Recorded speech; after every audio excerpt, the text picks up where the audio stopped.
lot of responsibility that we give to our schools. We know that it is a, primary human right for children to get education, but it's much more than education that they get on those premises, because we give to those caregivers, we give to those teachers, we give to those leaders the responsibility to keep our children safe, to keep them healthy, to also educate them and guide them in many ways, right? Exactly. So let's speak a little bit about that. The responsibility that these caregivers in our schooling systems have, and whether you think that as parents, we really understand the extent of the responsibility that the teachers and these caregivers have. Okay, so police, when you look at learners going into schools, right, the purpose of going into school is to learn. And most of us, often we see that some of our learners are going into school. The intention is not really to learn. Some of them are coming into school with weapons, and some of them are coming into schools with attitudes, and some of them are coming into schools, that's bullying, that's causing violence, that's getting into vandalism, that's disrespecting our teachers, disrespecting other learners. And maybe when you go into the sector where you want me to explain the experiences in school, I will do that. But, bottom line is that parents need to take the responsibility to discipline their learners, to teach them good moral values at home so they can exhibit the very same in school. Right now, there's a moral decay. We all know that. And this now has a ripple effect on school and our education system. So in other words, our school right now, we are seeing that there's a growing crisis because the discipline is failing in schools, and teachers are now being stressed. Other learners are being stressed. So it's a real problem out there in our schools. And if we lend a blind eye to this, then our education system is going to be in crisis. There's no longer going to be quality teaching and learning that's taking place in our schools.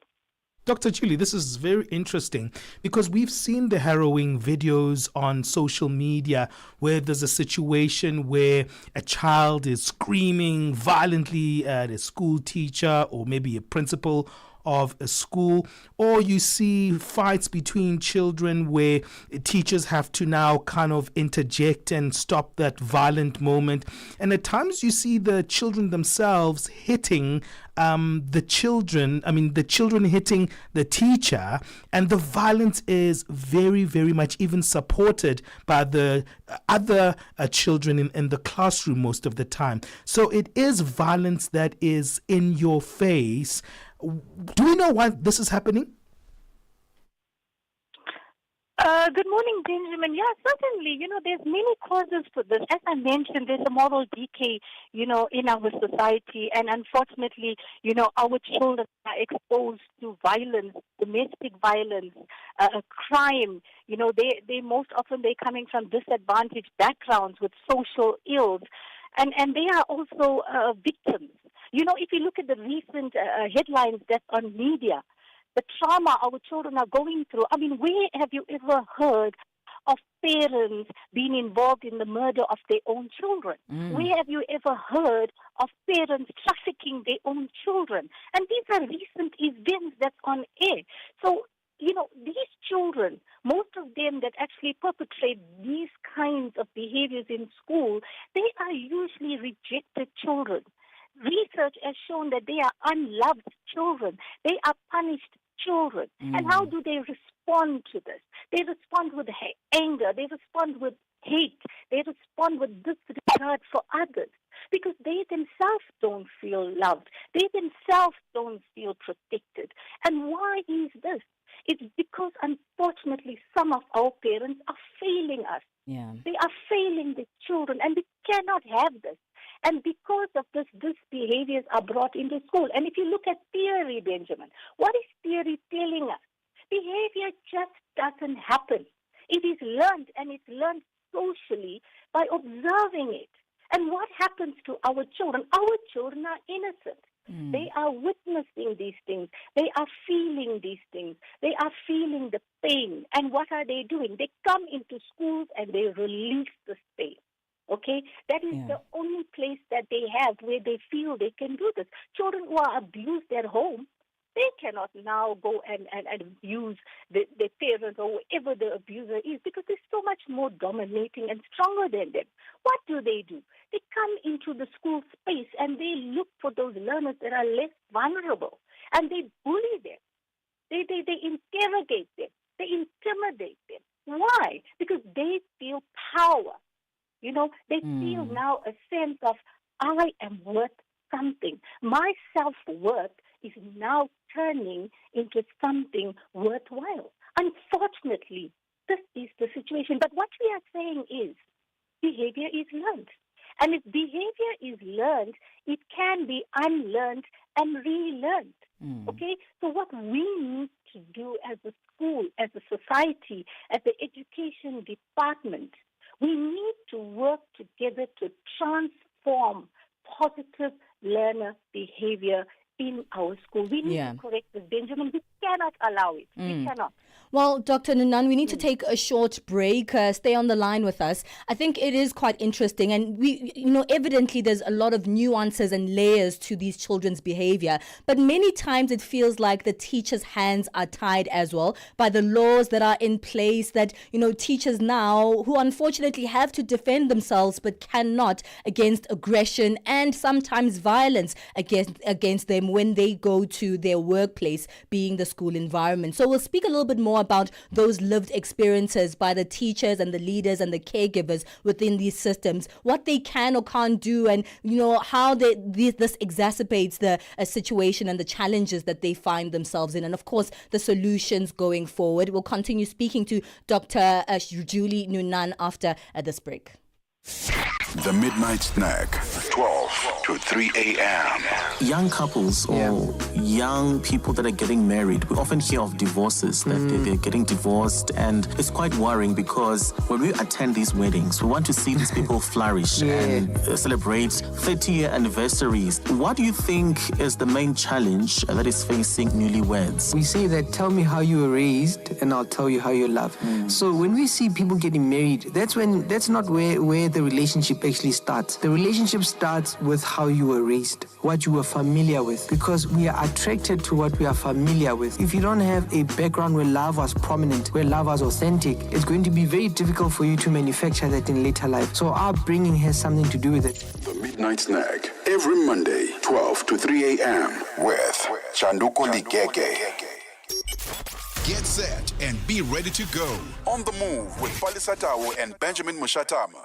Hey, we've seen the images, the startling images of teachers being attacked by students. It feels like it's something that is an urgency that we haven't even addressed as a country. And mainly this is happening in our country here in South Africa, where we've seen such images of children abusing their teachers and children also even hitting their teachers very, very violently. And sometimes we laugh it off and kind of move on as society. And maybe that's part of the moral decay that Dr. Julie Nunan is talking about as Dr. Nunan joins us to speak on a study of the challenging learner behaviors. And Dr.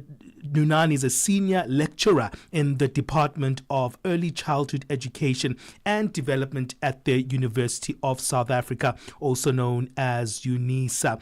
Let's talk a little bit about your study. What did you actually zoom into? Who did you speak to, Doctor?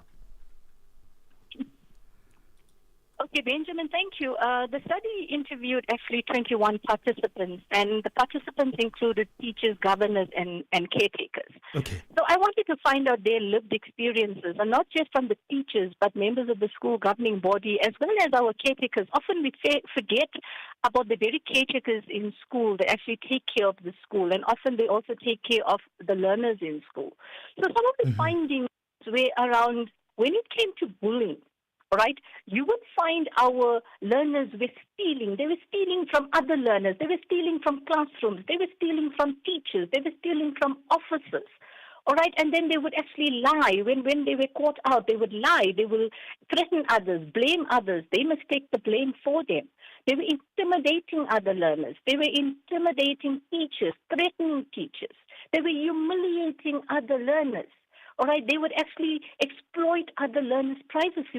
We found that learners would actually go into spaces like toilets, which is your personal space, and they would make fun of other learners. They would act inappropriately. We have learners that were actually, pulling the bra straps of other girls and thinking nothing of it. That's terrible. These are serious things that are happening, and they would tell lies.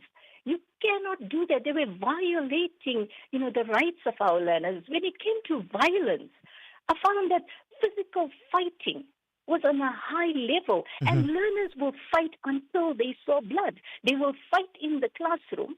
When there is intervention, they will probably stop. But this will go on onto the school grounds and then outside the gates after school. And they will stop. Even if they saw blood at that age, they will not stop. Then you have learners that were carrying weapons to school. You have your grade ones that bring in, grade they're ones. taking their rulers, they're taking their pencils during the break so that they could poke and stab other learners. They use their rulers as weapons. And then as they go up into the higher grades, you find them carrying knives and screwdrivers and daggers to school. Now, the situation is already physical and violent. Doctor, the more you describe what's happening here, I'm wondering what is actually the real problem here, because it seems like the issue of intervention, as you've used that word, is one that is a struggle for many teachers. What are the teachers saying about how they are intervening here? What are the teachers saying about are they able to actually intervene in these very difficult and violent scenarios? Look, it is very difficult for teachers. All right? We don't even want to touch on corporal punishment because we know that policy was being abused.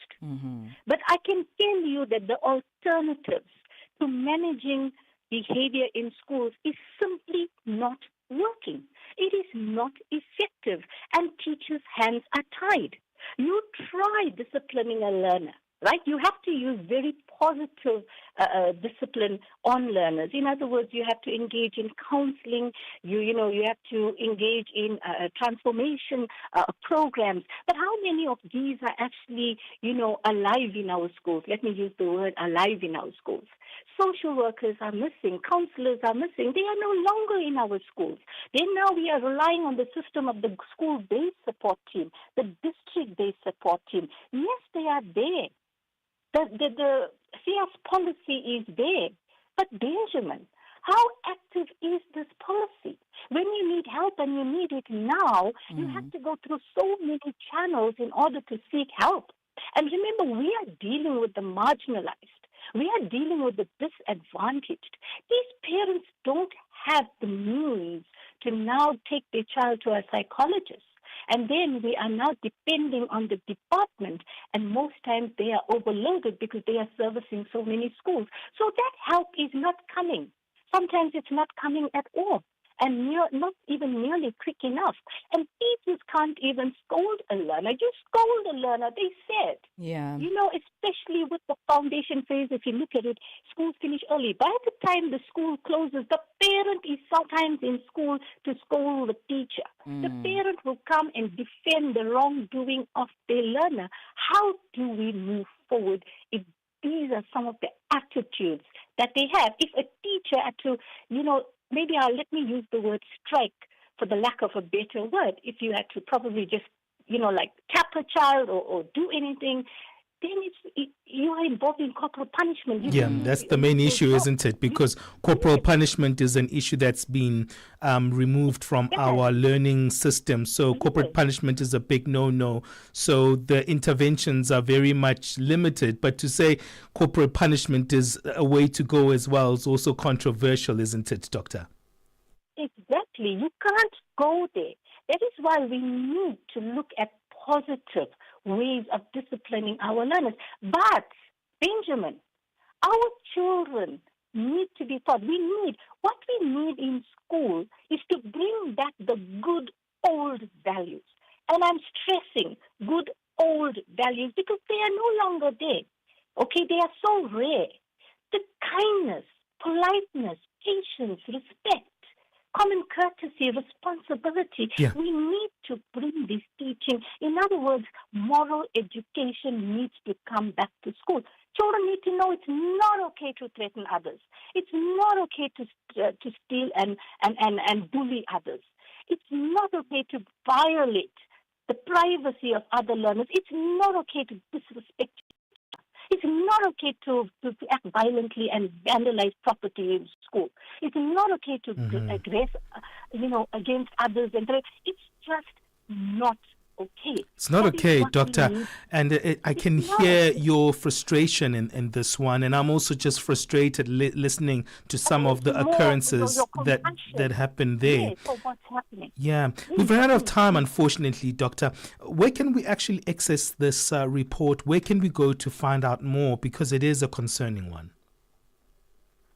Yeah, no, this article was published in The Conversation Africa. Okay. And maybe I can also send you the link so that you can maybe send it to your listeners. But it is on The Conversation Africa. It was published on the 14th of July. Okay, I'm looking at that it was on right Monday. now. It's titled Bullying, Violence and Vandalism in Primary School. Subtitled Study Explores a Growing Crisis in South Africa. Check it out on the conversation.com website, and they've got an Africa section, so do check it out there. Thank you so much, Dr. Julie, for giving us this one, and well done for giving us this in a complete version, because I think at times we become indifferent to these things. But thank you for looking into this one, because it's such an important matter and it seems that it's getting out of control. Thank you for your time as well here on Channel Africa.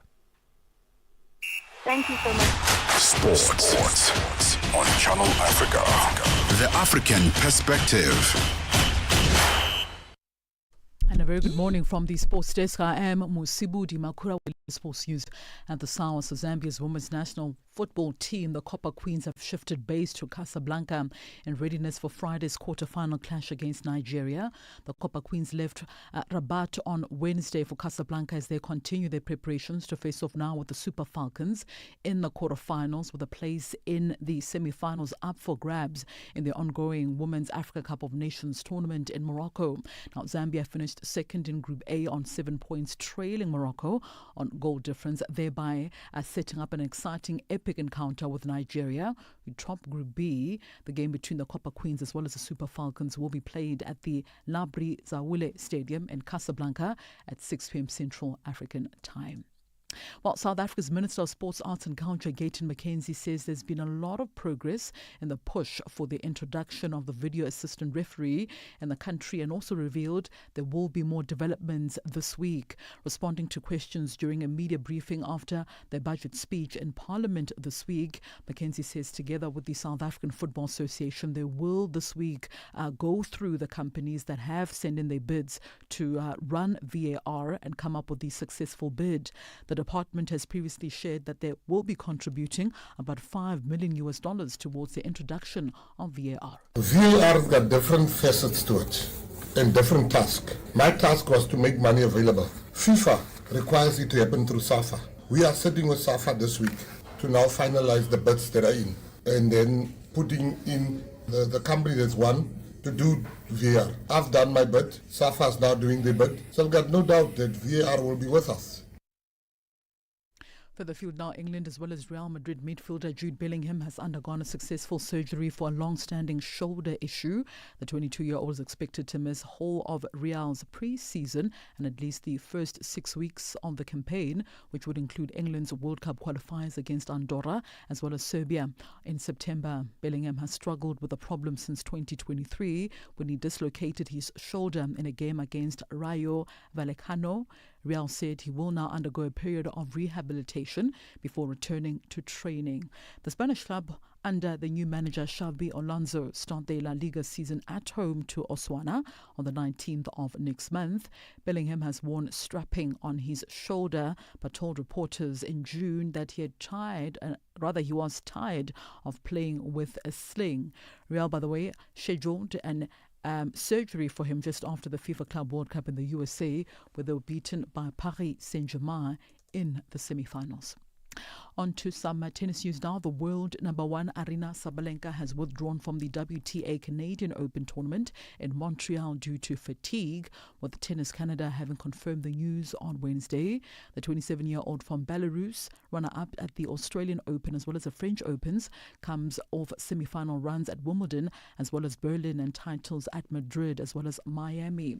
So two players have withdrawn from the 2025 National Bank Open. That's of course Aryna Sabalenka due to fatigue, as well as Paula Badosa due to an injury. She confirmed the news also earlier on this week.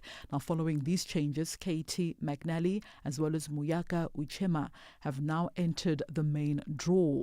Missing the 27th of July to the 7th of August event leaves the reigning US Open champion with only one major tune-up. That's the Cincinnati Open in August, before she tries to defend her crown on the Flushing Meadows hard courts.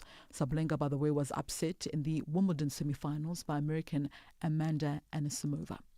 Still on tennis news, Casper Ruud made a winning return to tour at the Swiss Open Gstaad, where he is a two-time champion and moved past Swiss wildcard Dominic Strichter 7-5 and 7-6 to reach the quarterfinals. Now competing for the very first time since his second-round exit at Roland Garros, the Norwegian saved 2 set points in the second set, rallying from 4-6 to in the tiebreak to eventually, of course, advance to the semi-finals after 1 hour and 46 minutes.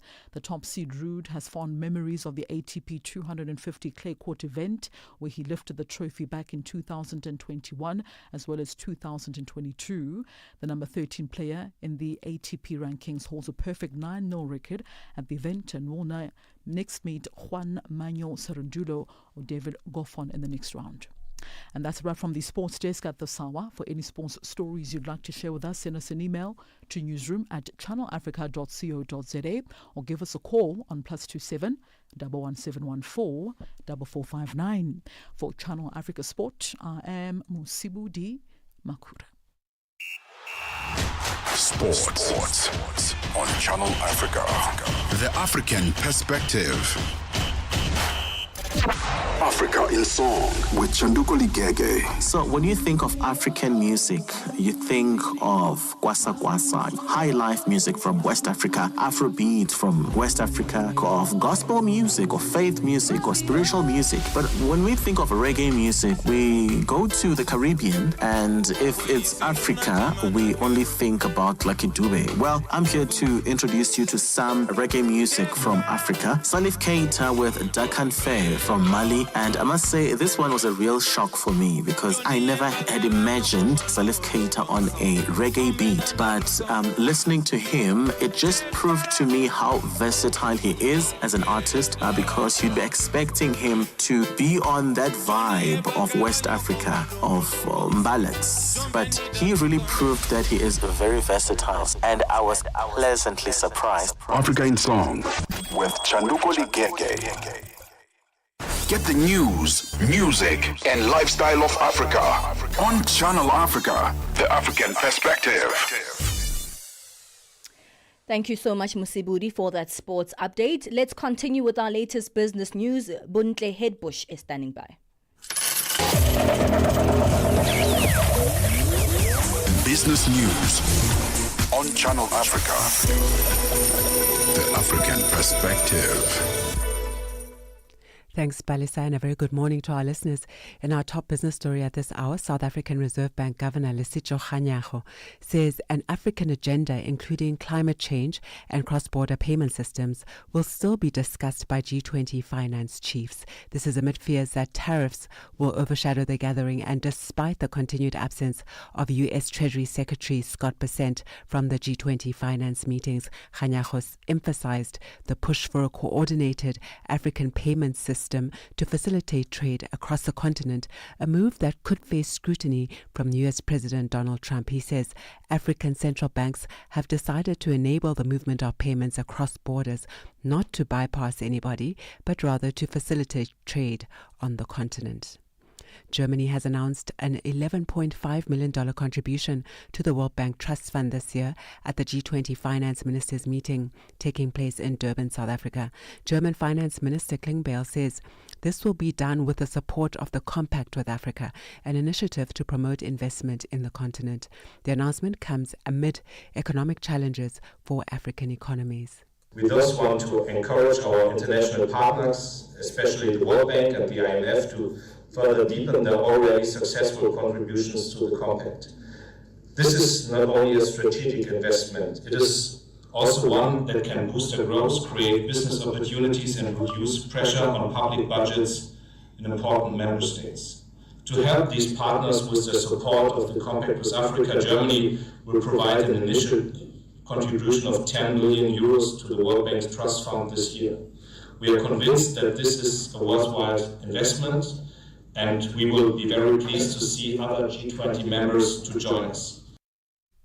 Analysts say the African Continental Free Trade Area, the AfCFTA, is a bold and transformative initiative with far-reaching implications for Africa's economic integration and industrial development, as it's expected to boost African manufacturing by creating a large single market for goods and services while promoting regional value chains and increasing intra-African trade. At the 12th Annual Manufacturing Indaba Conference in Johannesburg, South Africa, panelists unpacked its impact on manufacturing in Africa, and principal at management consulting firm Kearney, Francis Phillips, explained how SMEs on the continent can benefit from it. So what is quite important in enabling these smaller players to also partake in the Africa Free Trade Zone, as we call it, is to have these collaborative or cooperative type setups where you have a industry body or an aggregator of supply that can actually bring together a number of these small manufacturers to, one, ensure that they have guaranteed offtake, two, help standardize the level of quality, the standards that they manufacture at, but also three, to help them secure funding, because a big part of securing funding is showing that you have a guaranteed offtake and that there's very little risk in the business. South African consumer spending has shown significant improvement as retail trade sales rose in May. Data released by Stats SA indicates that retail trade sales increased by 4.2% on a year-on-year basis in May 2025. The largest positive contributors to the increase came from retailers in textiles, clothing, footwear and leather goods, as well as general dealers. On a month-on-month basis, retail trade sales rose by 0.1% in May 2025 compared with April 2025. Moving further afield, the Republican-controlled U.S. House of Representatives has cleared key procedural hurdles on crypto legislation, a day after President Donald Trump intervened to save the initiative. This paves the way for the first federal law for digital assets. A bill to establish a federal framework for stable coins, a type of cryptocurrency designed to maintain a constant value, is likely to be the first to be passed in what would be a watershed victory for the crypto industry. It's already been approved by the Senate, and if approved by the House, it will go to Trump for his signature. And now taking a look at the financial indicators this morning. $1 in Nigeria is trading at 1,527 naira. In Botswana, it's 13 pula 29. Kenya, the dollar is trading at 128 shillings 60, and in Zambia, it's 22 kwacha 85. Moving to BRICS, $1 in Brazil is trading at 5 rial 56. Russia 78 rubles 16. In India, it's 85 rupees 91. China 7 yuan 17. And South Africa $1 is trading at 17 rand 87 cents. $1 is trading at 74 pence to the British pound and 86 to the euro. Looking at commodities, gold is trading at $3,339 and platinum at $1,421 per ounce, while the price of Brent crude oil is $68.79 a barrel. And those are your business news. For any business stories you'd like to share with us, please send an email to newsroom@channelafrica.co.za or call us on +27 11 714 4459. For Channel Africa Business, I am Buntle Headbush.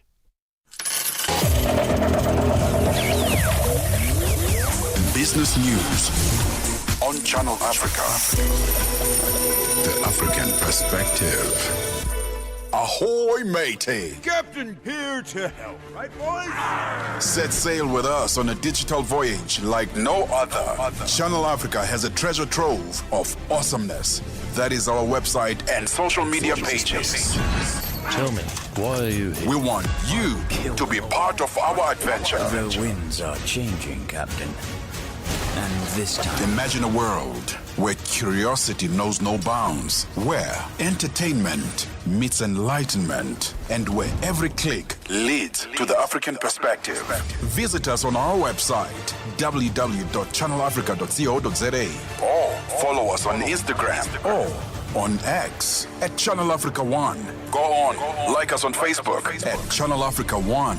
So, spread the word. Tell a friend that Channel Africa's online variety is what they need on the web. Channel Africa, the African perspective.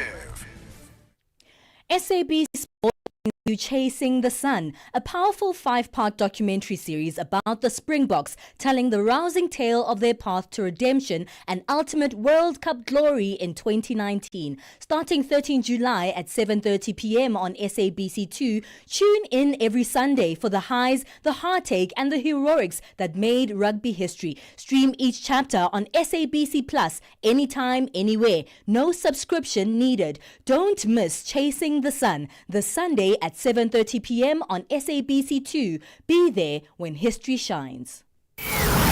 This Mandela Month, we honor his belief that education is the most powerful weapon to change the world. Education is one of the most important weapons in a country. Catch us on DSTV Bouquet 802. Download the SABC app and take Channel Africa with you everywhere you go.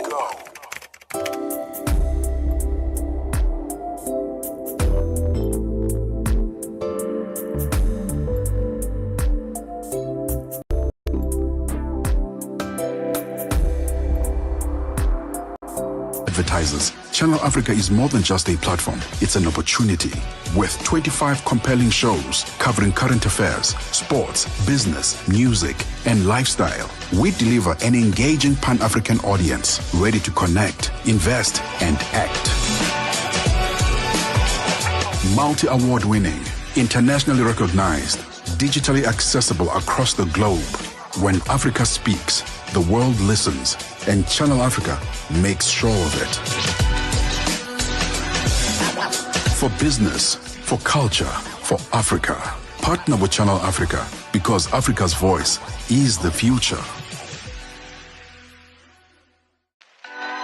Africa is a story, a living, breathing, ever-evolving masterpiece. And for over 5 decades now, one voice has told it like no other. Channel Africa.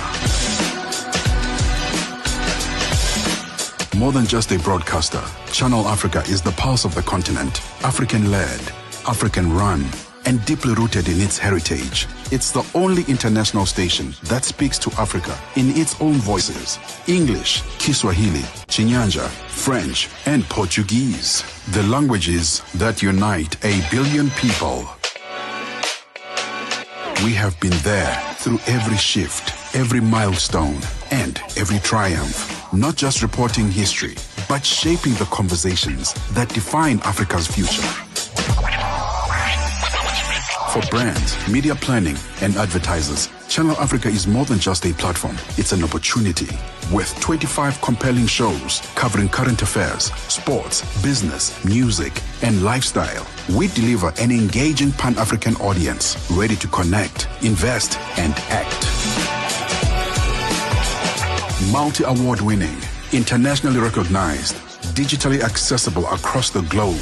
When Africa speaks, the world listens, and Channel Africa makes sure of it. For business, Swahili, Chinyanja, French, and Portuguese, the languages that unite 1 billion people. We have been there through every shift, every milestone, and every triumph. Not just reporting history, but shaping the conversations that define Africa's future. For brands, media planning, and advertisers, Channel Africa is more than just a platform. It's an opportunity.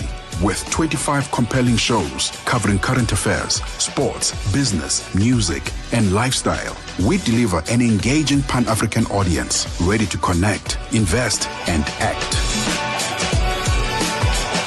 Multi-award winning, internationally recognized, digitally accessible across the globe.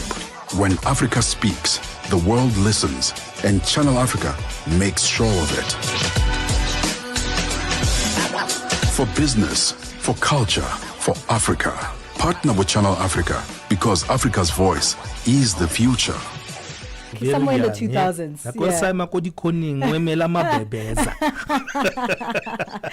It's a great tune indeed. It's 9:50 Central Africa time. Have you been struggling to find Channel Africa? Oh yes, where can I find you guys? Well, you are in luck. Warning, radioactive zone detected.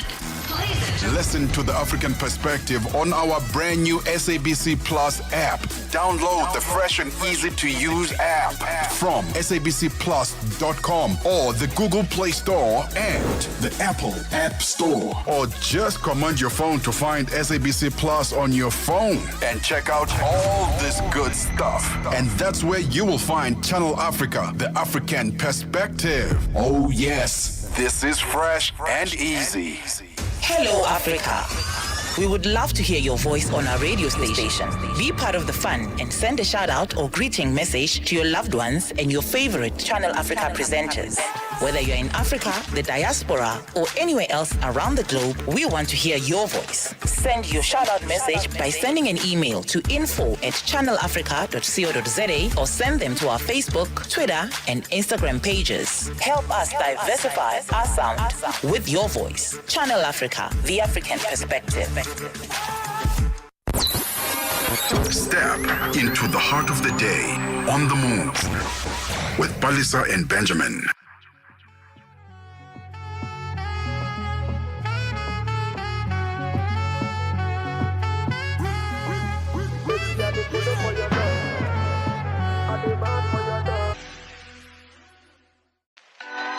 Africa is a story, a living, breathing, ever-evolving masterpiece. And for over 5 decades now, one voice has told it like no other.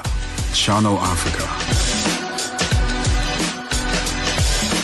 More than just a broadcaster, Channel Africa is the pulse of the continent, African-led, African-run, and deeply rooted in its heritage. It's the only international station that speaks to Africa in its own voices: English, Kiswahili, Chinyanja, French, and Portuguese. The languages that unite 1 billion people. We have been there through every shift, every milestone, and every triumph. Not just reporting history, but shaping the conversations that define Africa's future. For brands, media planning, and advertisers, Channel Africa is more than just a platform. It's an opportunity. With 25 compelling shows covering current affairs, sports, business, music, and lifestyle, we deliver an engaging Pan-African audience ready to connect, invest, and act. Multi-award winning, internationally recognized, digitally accessible across the globe. When Africa speaks, the world listens, and Channel Africa makes sure of it. For business, for culture, for Africa, partner with Channel Africa because Africa's voice is the future. Africa is a story, a living, breathing, ever-evolving masterpiece. And for over 5 decades now, one voice has told it like no other. Channel Africa.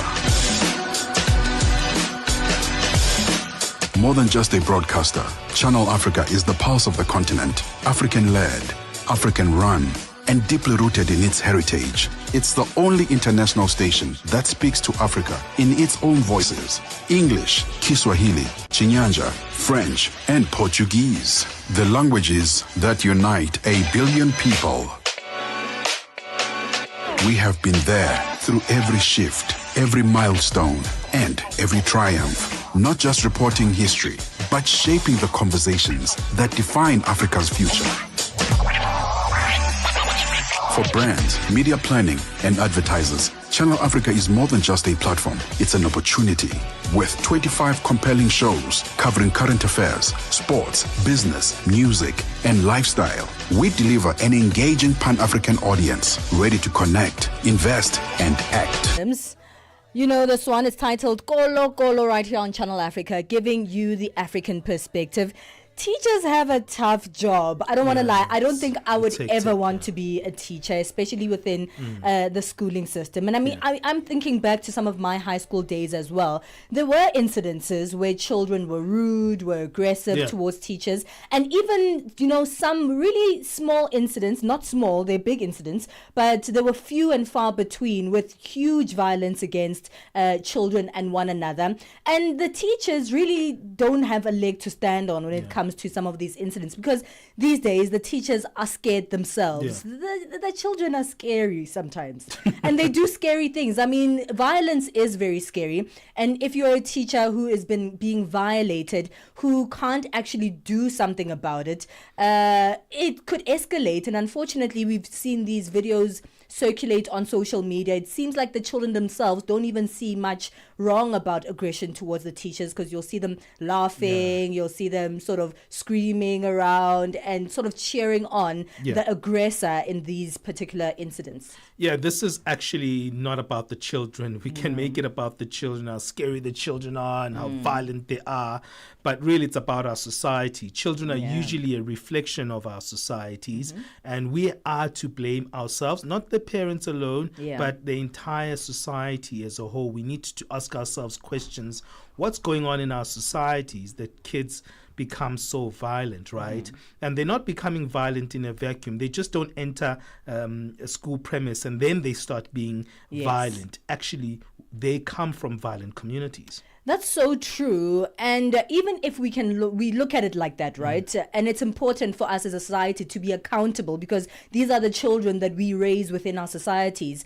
But in those incidences, as they happen, what can be done? Is there enough protection, both legal and physical protection of teachers? And now imagine that we have to have schools with like more security, added securities at the gates. And I know schools are starting to do that as well, where they have to search the children at the gate before they come in, because children come in with weapons in the school environment. It's harrowing, the kinds of things that are happening now in those environments. And for us, especially when we think about how, our schooling systems, but also our children are falling behind in terms of their education in comparison to the rest of the world. We know we always speak about the South African children and the reading for understanding. That's something that they're falling back on all over the continent as a whole. And now, even in that environment, in that context, teachers want to leave the teaching profession. What are we going to be left with? Yeah, it's interesting. And I love what Dr. Julie was saying, that this is something that all stakeholders must actually grasp. It's a difficult one to grasp because you can't isolate the children from where they come from. True. They do come from violent families. They do come from violent communities. Sometimes children also get influenced outside their own homes. So maybe their families are not to blame. Maybe just when they go out of the streets and, what they find in the streets in their own communities is actually the violence that they want to actually execute in schools. You must remember, violence in our communities is stardom. Violence in our communities is glitter. Violence in our communities is progress. That's what we see. We actually see, I was born in that environment. I still am from that environment whereby, it's always that guy who looks cool and is always the one who has the access to money, access to the girls, access to even the gun, access to even the influence. That's usually the one that is glamored up. And that's the kind of influences that we're finding in our communities, unfortunately. And that's who our children are looking up to and who they want to mimic. If they tell themselves that I want to be better, I want to be bigger, and I want to make sure that I am glamorized as they are, that's the communities that we see, that we come from as children. But the children still do need to be nurtured. treated, even those who are, aggressive in the school environment. There's a bigger problem there, but there isn't enough access, there isn't enough money, even from the family perspective, to give those children the kind of help that they need, that is necessary. So it seems like it's a issue that we'll still have to speak about for many years to come, because the challenges exist, but the solutions don't exist as much as the challenges do. So that's a good conversation to have, though. It's good to really unpack those. Let us know what you think. You can always have your say on our platforms at Channel Africa 1, on our socials, and for your voice to be heard, find us on WhatsApp +27 63 406 9126. We're moving into the next hour of the show. Today is actually the anniversary of SABC News, 75 years of SABC News. So congratulations to the SABC News. And one who are part of the history of SABC News is Onele Nzinzi and our news team. Onele is here to give us our latest news update. SABC News. The African perspective.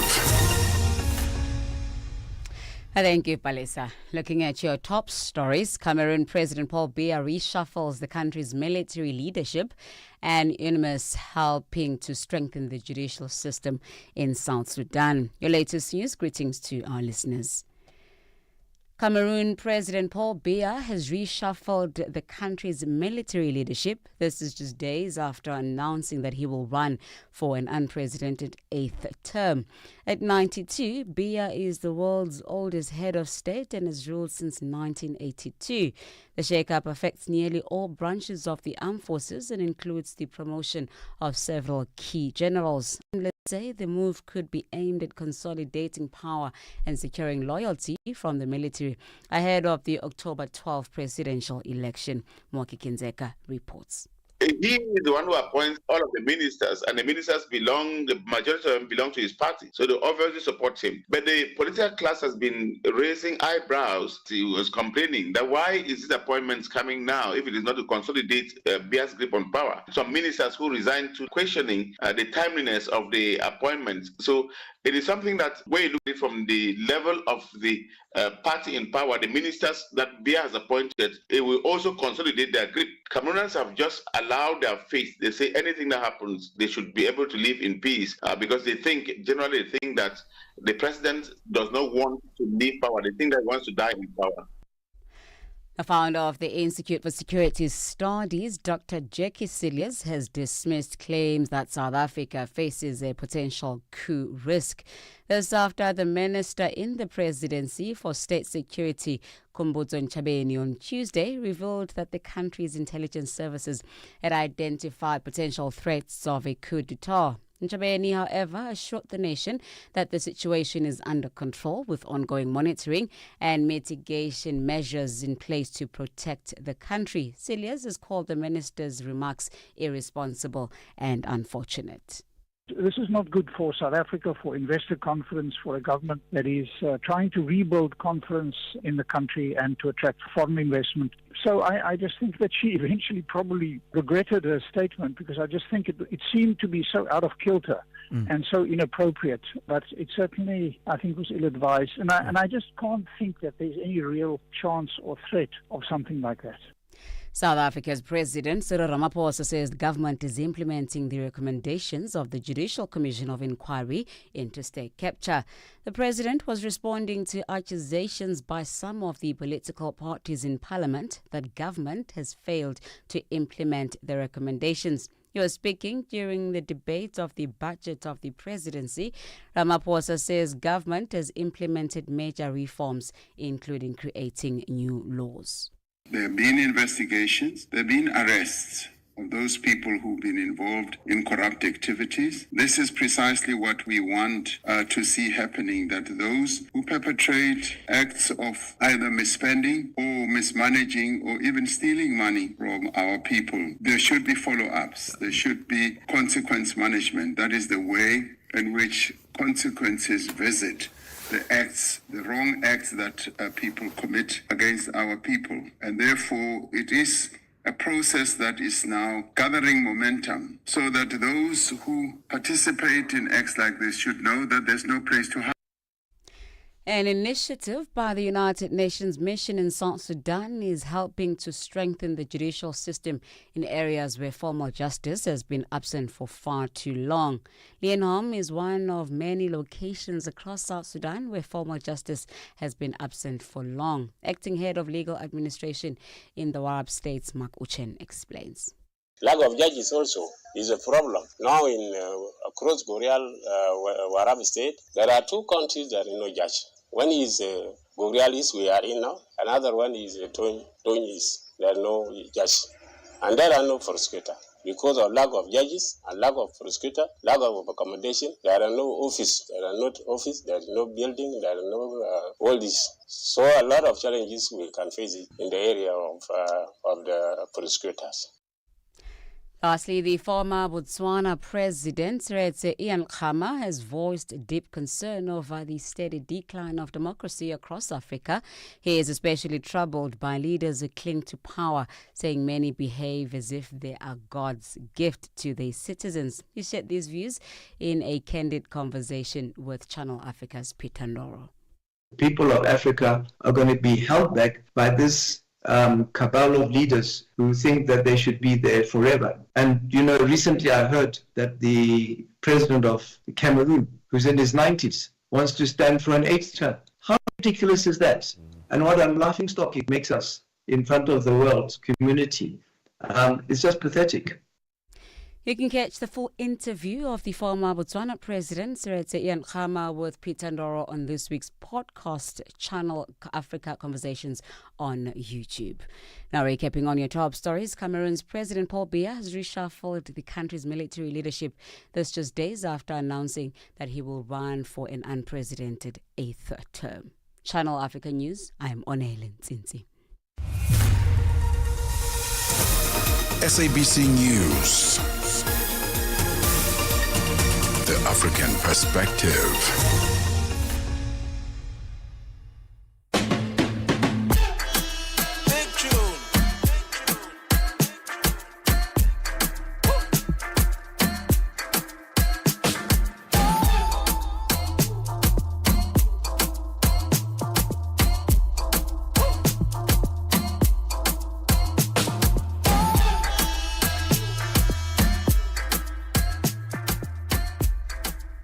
Hey, it's the second hour of On the Move. Welcome.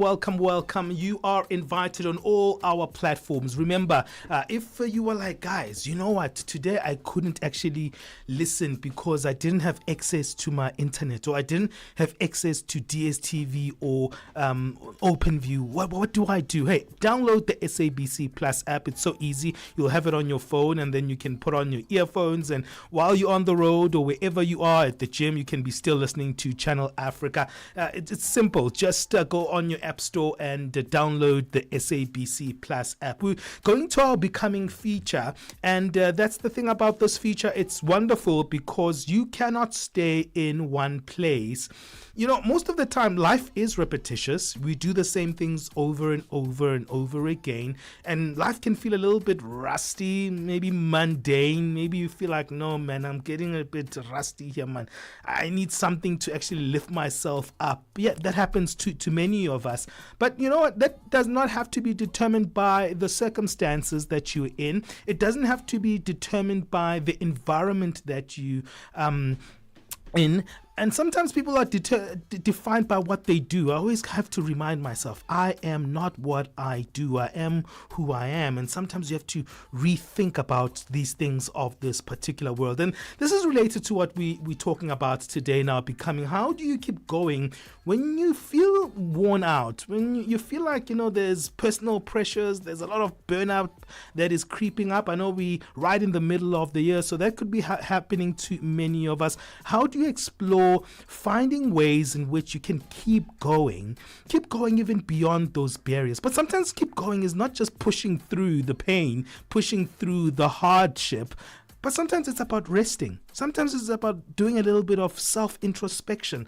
Sometimes it's about starting a new pivoting, starting something that you haven't done, maybe picking up a guitar. I've been doing that in the new year. It's been a wonderful surprise that I'm enjoying this, but you have to start doing something. How do you keep going when you completely worn out? We'll be speaking to Ashley Mutene, who is a registered work psychologist, to chat a little bit about this one. Looking forward to becoming today. Absolutely. We then wrap up with our parenting and family corner in today's final hour, speaking about how you can spot, nurture, and also, make sure that you nurture and hold space for your children's talents, especially if you have a child that is talented in one particular way. It's not easy at all when you make sure that children are raised with the confidence and the capabilities to hold space for those talents. We'll be chatting about that in the final hour with parenting expert Ayanda Tekyana and another guest who is a mother to a go-karting racer. That's going to be quite interesting indeed.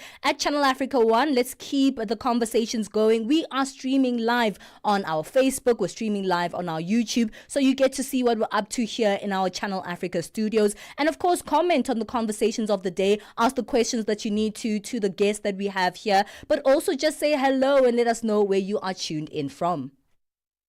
Zilipendwa na Abedi Jean de la Croix. Anaitwa Daniel Etienne Benson. Huyu alizaliwa mwaka 1997, ilikuwa Mei 14, na anajulikana kitaalamu kabisa kwa jina la muziki BNXN. Haya, ni mwanamuziki huyo, ni mwimbaji kutoka nchini Nigeria, mtunzi wa nyimbo na mtayarishaji wa record label. Ameshirikiana na Rema kwenye wimbo huu. Rema vile vile ni msanii kutoka huko nchini Nigeria. Zilipendwa kila Jumamosi kuanzia saa 12 kamili majira ya Afrika ya Kati hadi saa 1 kamili majira ya Afrika ya Kati. Africa Update on Channel Africa with Lulu Kabu. The situation in northern Mozambique's Cabo Delgado province continues to deteriorate, with fresh reports revealing a sharp rise in child abductions and mass displacements. What needs to be done to address the root causes of the conflict in your view? And especially just considering that resources are at the center of all of this. This has now been going on since the end of 2017 in terms of the armed conflict. But the underlying factors have been in play really for generations now in the Mozambican setting, and the socio-economic drivers which have provided space for exploitation by external forces and by radicalized internal elements are really keeping a pilot light under this conflict. And the Mozambican government has struggled both in terms of its hard security response, but also in terms of its soft security and its development response to address the key drivers in play. And so we are likely to see a continuation of this kind of conflict. Africa Update with Lulu Kabu, 12 to 1 p.m. Central African Time. Palesa and Benjamin, fuel your day with fresh African perspective on Channel Africa. Hey, it's time for our Becoming feature, and this is one where we're navigating life together, and it's really focused on self-development. At times we get really stuck in a rut, or maybe you are just feeling a burnout.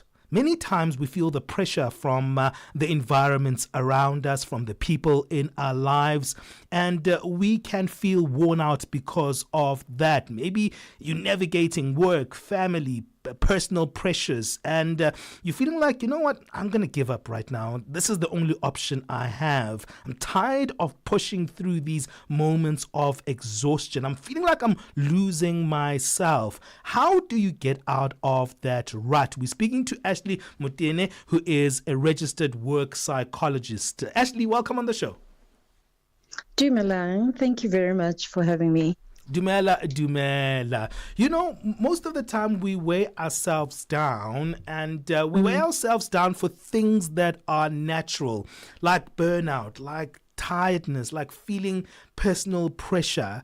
Those are all indicators that you need to do something. And at times we say, you know what, I'm going to keep going against the grain. I'm going to just let these feelings fester and just keep them there. It's only ordinary. And we don't do anything about those indicators, those emotions that are popping up inside of us. Either they're showing us we're tired, either they're showing us that we need to take care of ourselves, but we just keep going on, don't we, Ashley? That is very true. I mean, we end up taking on so much that we end up feeling weighed down, and the stress of it can lead to burnout, which is an extreme form of stress where you really feel like you are not coping or you are drowning. Yeah. And what do you do? What do you think we should do when we are feeling that burnout? When we are feeling worn out? Number one, before you answer that, how do you know this is burnout? So you'll see the signs by things like fatigue, where it doesn't matter how much you have slept, you still feel very tired. You will see yourself feeling more stressed than usual, and that stress easily coming compared to other times where you feel like you stress, you solve it, you move on, but the stress seems to just stay. And other signs of it would be just tension in the body, just feeling body aches, for example, and then emotionally just feeling overwhelmed. Those are the signs. And when you do feel that way, what would you say people should actually do to respond to that feeling? Because at times we just keep going and say, I've got pressure at work, I've got to meet more deadlines, I need to keep going because I'm doing this for my family, I'm doing this for my kids. Or maybe you at uni and you're doing too many activities and you're like, you know what, I have to keep going because I can't disappoint my family back home. It definitely is a cue to pause and reprioritize, by refocusing your mindset on what is realistically achievable each day, because at the end of the day, you will find that you cannot do it all. And that's where the pressure is coming from. And you could have set your standards a bit too high in terms of what you think you can achieve. So it's about really starting to decide and look at what can wait, what must be done now, and what matters the most. Yeah, because I remember there was a time I used to volunteer at church, and I used to do a whole lot. Maybe you're at church Monday, Wednesday, Thursday, Friday. You know about fundis. They want you there every single day. And you're doing all these things at church. And then I used to think, I'm just tired because of work. But I never really was able to locate what's actually the problem. It couldn't be my faith, definitely. So it had to be work, because my faith is lifting me. It's giving me that inspiration to keep going. But the more I listened to myself, I was like, no, man, it's this church thing that I'm doing. I'm doing too many things at church. How do you actually locate where the problem is? I mean, you have to really look at all the areas of your life that you are busy with at the moment, and look at the ones that are taking up the most of your time, because usually those are the ones where you could find that it really is draining you and requiring too much energy from you. And also look at the activities that you have almost put on the wayside, like you have ignored, pushed aside. They could be important, but it could be because they are difficult to attend to, or you just feel like you don't have the emotional capacity to deal with them. Have a look at what's going on there. It could be that you have taken on so much that you really can't think clearly anymore, and you basically just doing what's in front of you, what's next, what is happening immediately the next day. So I would say it is really about looking at all the areas of your life that you are busy with, and then just identifying how much time you actually allocate into each of these and how much energy each of these activities is taking. Yeah, let's go back to that church experience. Sometimes burnout was associated with just being productive, actually serving, doing things for the Lord. Maybe there's people who find that burnout for them is attached to productivity. I'm doing well at work and I have to just keep going, because if I feel that way, that means I'm doing something. There's people who feel like burnout is a reward. That is very true. I mean, it almost becomes part of your identity. The fact that you have achieved so much or you have done so much is almost like a badge of honor, without looking at how it could be wearing you down or how it could be affecting other areas of your life. And I think when it comes to church activities especially, sometimes prayerful consideration is necessary, where you really just need to pray about it and ask God to just give you guidance. balance in terms of what you should be focusing your energy on, and also being okay, being at peace with not doing everything. Yeah. And in terms of the workplace, how do you navigate there? Because we associate that also with doing things for ourselves, but also for our family. If we don't go to work, then, hey, you know, what am I going to eat? What am I going to do? And then I feel guilty when I'm asking for that day off.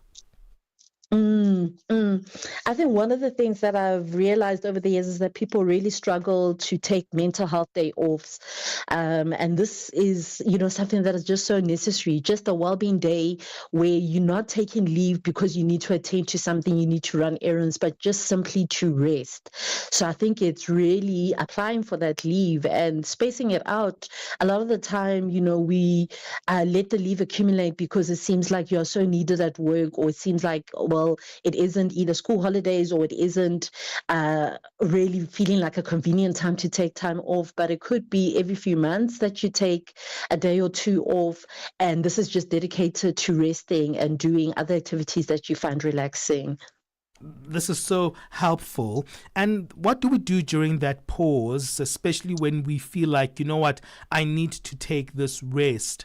Do you just sleep it off? I think that's a fantastic way of dealing with being burnt out. I think people underrate the power of sleep, but we'll continue this conversation after our break. Ashley, you're giving us some great advice there. That's Ashley Mutene, who is a registered work psychologist. She's helping us with our Becoming feature today. Let's take a break. We'll be back. Je, una jambo lolote akilini mwako? Je, una shauku kuhusu masuala muhimu? Na je, una maoni ambayo unataka yasikike?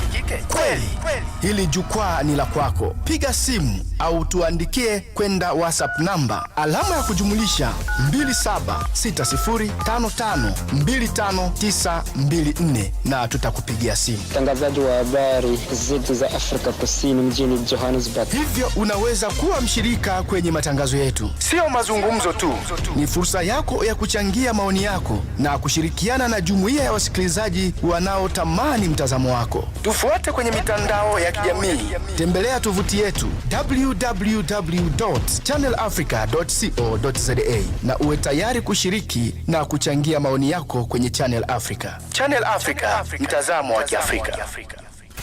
Keeping you on the know and on the move. It really isn't easy to navigate the world that we do, because we all have so many responsibilities and so many directions that we get pulled to often, and sometimes it can lead to a lot of burnout. So today in the Becoming feature, we're asking how we keep going when we're completely worn out, and helping us in this one is a registered work psychologist, Ashley Mutene. You know, it feels sometimes like burnout is only put aside, a word put aside for those who are working, those who work hard, those are hyper productive and have a lot to do with their day. But we also live in a world where the majority of young people are unemployed. People are trying hard, but there are no avenues that, you know, are working out for them financially. They're drained, they're strained. And, you know, one asks themselves, I do feel that worn out, I do feel that burnout, but I'm afraid to tell anyone, because people have said, what's wearing you out? What's burning you out? Because you're hardly productive. You don't work. What could be burning you out? You're fine. Everything is okay. That's only something that's dedicated to those of us who work hard. But emotional distress can also lead to burnout, right? Yes, that is very true. I mean, the emotions that we feel usually are brought about by the thoughts that we are processing. And you find that in cases of unemployment, people end up overthinking and overanalyzing their current situation and trying to find solutions to it, to an extent that it really affects you emotionally, and you feel overwhelmed, you feel overburdened. You know, it's feelings of anxiety, feelings of depression sometimes that come on as a result of it. 100%. And so when you feel like, you know, emotionally you're burnt out, it's much harder to put your finger on it versus if you are someone who's hyper productive during the day, has a lot of like other hobbies and things they do with their time. Pinpointing emotional burnout can't be as easy to know where it comes from, but it can be devastating to one's mental health. Yes. Yeah, that is very true. A lot of the time you find that it's a case of, pushing away the feelings because it feels like they are not valid. It feels like surely, there are other people who have bigger things to stress about. What is it that's actually stressing me? But I think it really is about feeling those feelings and not pushing them aside. Cry if you need to, walk away from whatever you're doing in the moment and come back to that task a little bit later. It's things like that that help to reduce the tension. Now, let's speak about getting the necessary help. We know that just generally getting help is not an easy thing. Asking for help is not an easy thing as well. So when you do feel worn out, but you know that it's almost impossible to stop to do the things that you're doing, you can't just let everything go and take a vacation like people will normally try and, explain to you. Like, just take some time off, take a vacation. It's not so easy for everyone. We still have these responsibilities that look up to us.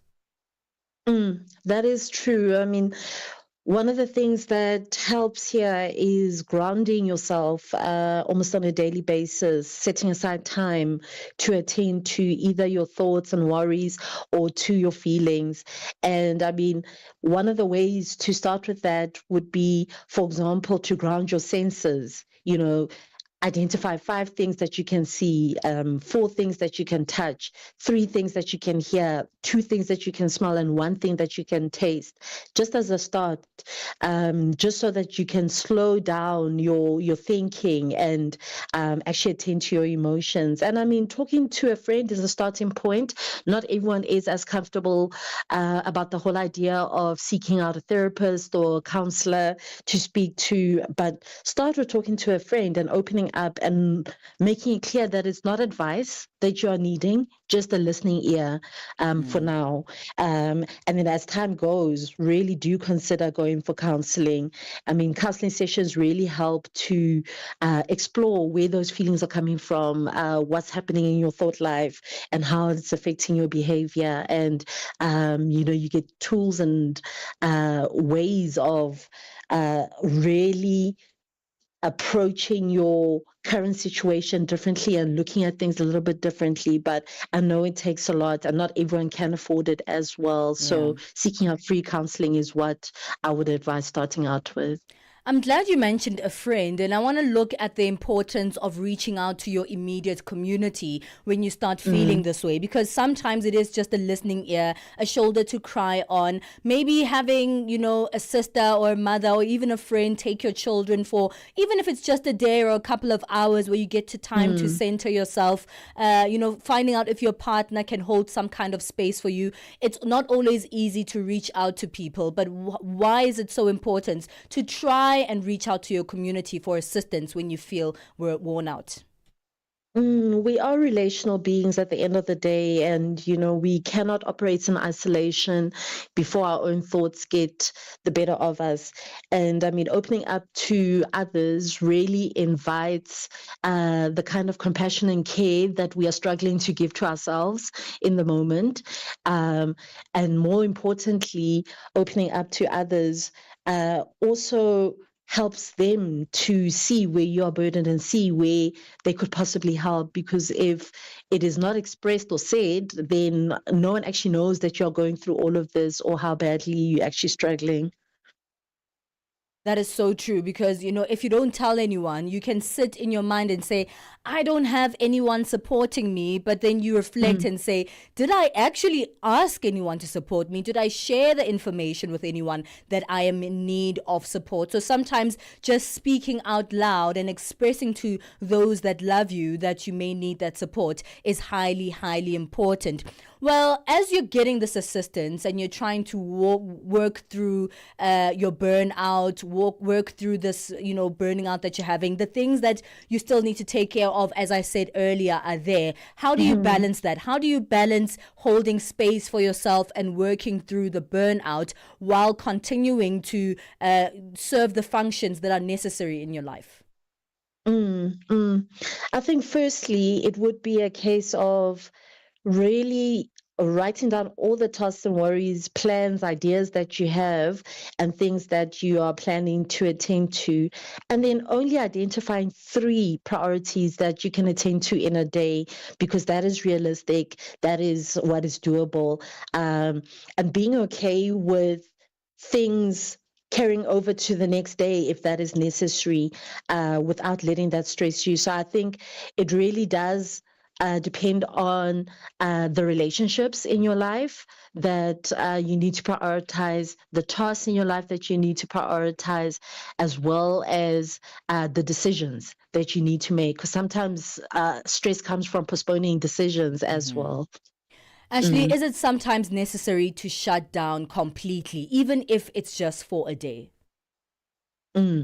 Definitely very necessary, where there's no screen time, where there's no endless scrolling through social media, for example, and you're allowing your body to just relax. I mean, if it means not waking up as early as you usually do, then do that. If it means taking a nap during the day because that helps to refresh you and just refuel you, then do that. But if it helps to do activities that you find fun and relaxing, that is definitely something I would recommend.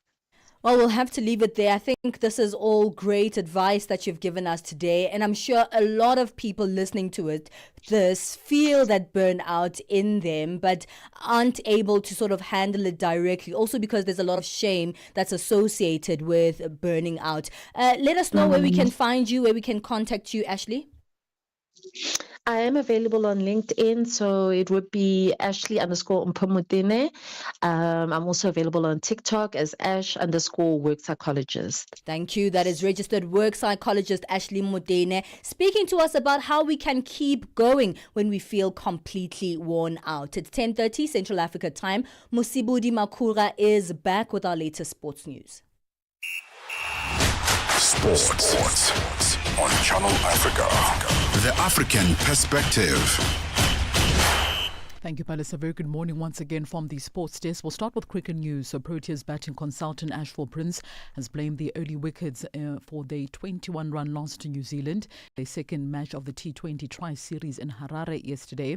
Now chasing 174 for a win, South Africa lost the wickets of Luandre Pretorius, Ruben Herman, as well as Reza Hendricks in quick succession for just 50 runs. And this, according to the former opening batter, was their downfall against the Black Caps. Now they ended up being bowled out for just 152 in just over 18 overs at the Harare Sports Club. No, I thought it was gettable. It was a good pitch. We obviously lost a few wickets early on, which put us up against it. We managed to sort of get something going while Dioval Brevis was out there. It was always a chance, but we just kept losing wickets all the way through and eventually fell just short. We didn't get any rhythm going really with our batting, particularly early on in the batting department. And I think that's quite key when you're chasing a score.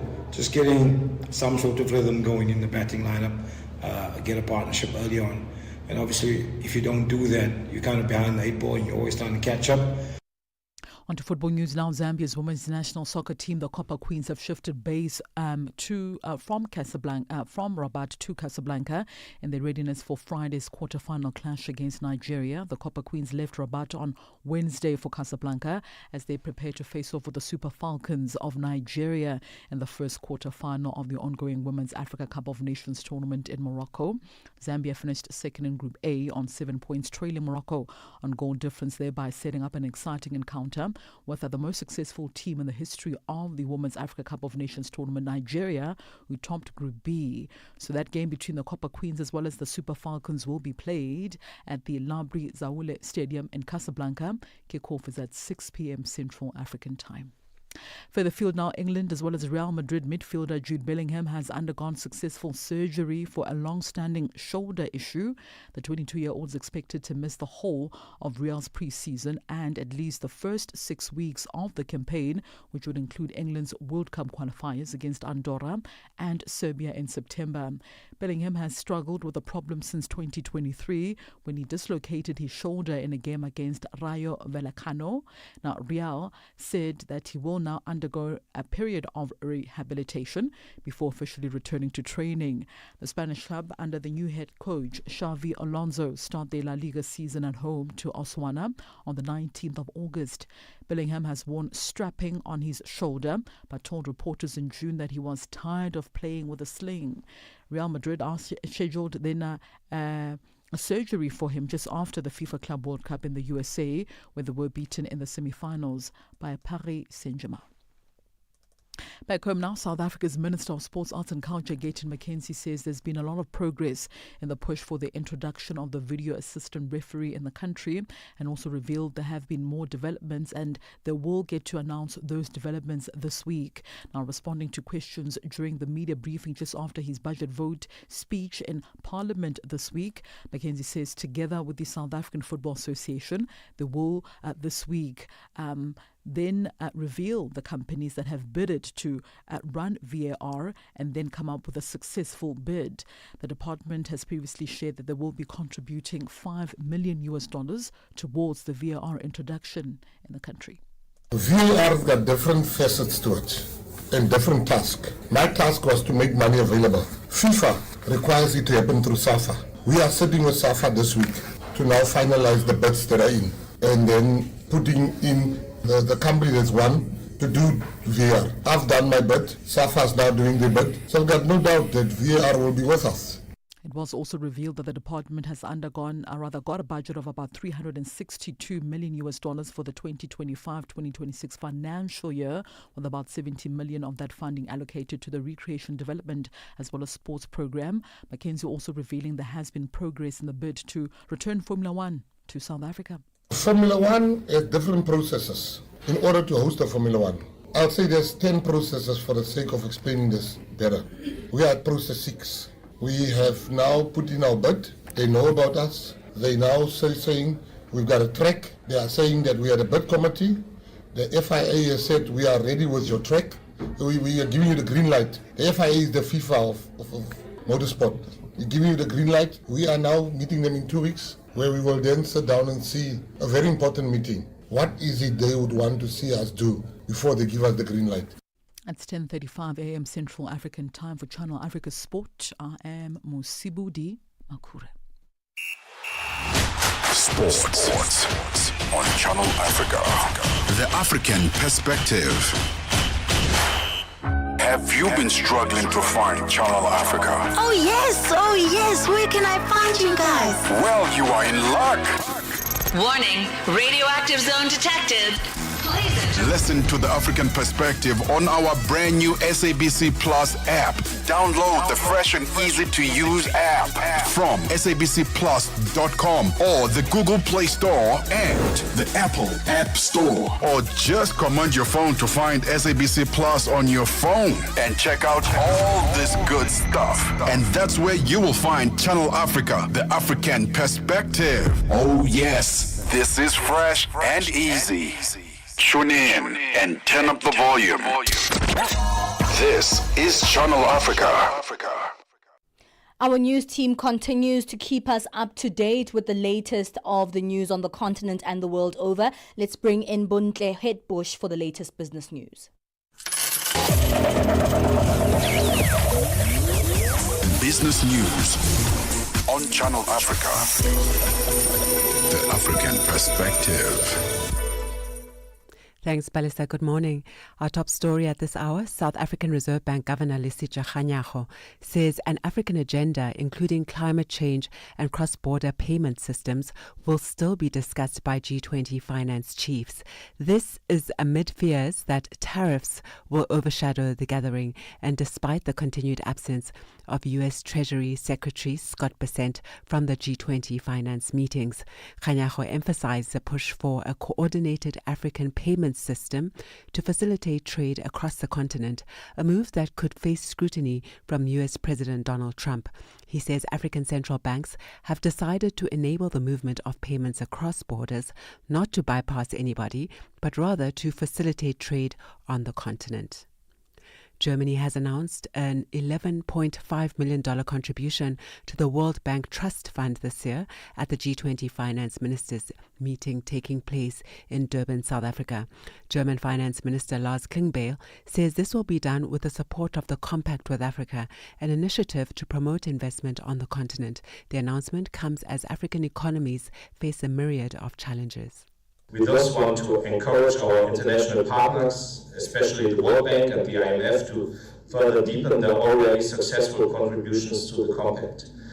This is not only a strategic investment, it is also one that can boost the growth, create business opportunities and reduce pressure on public budgets in important member states.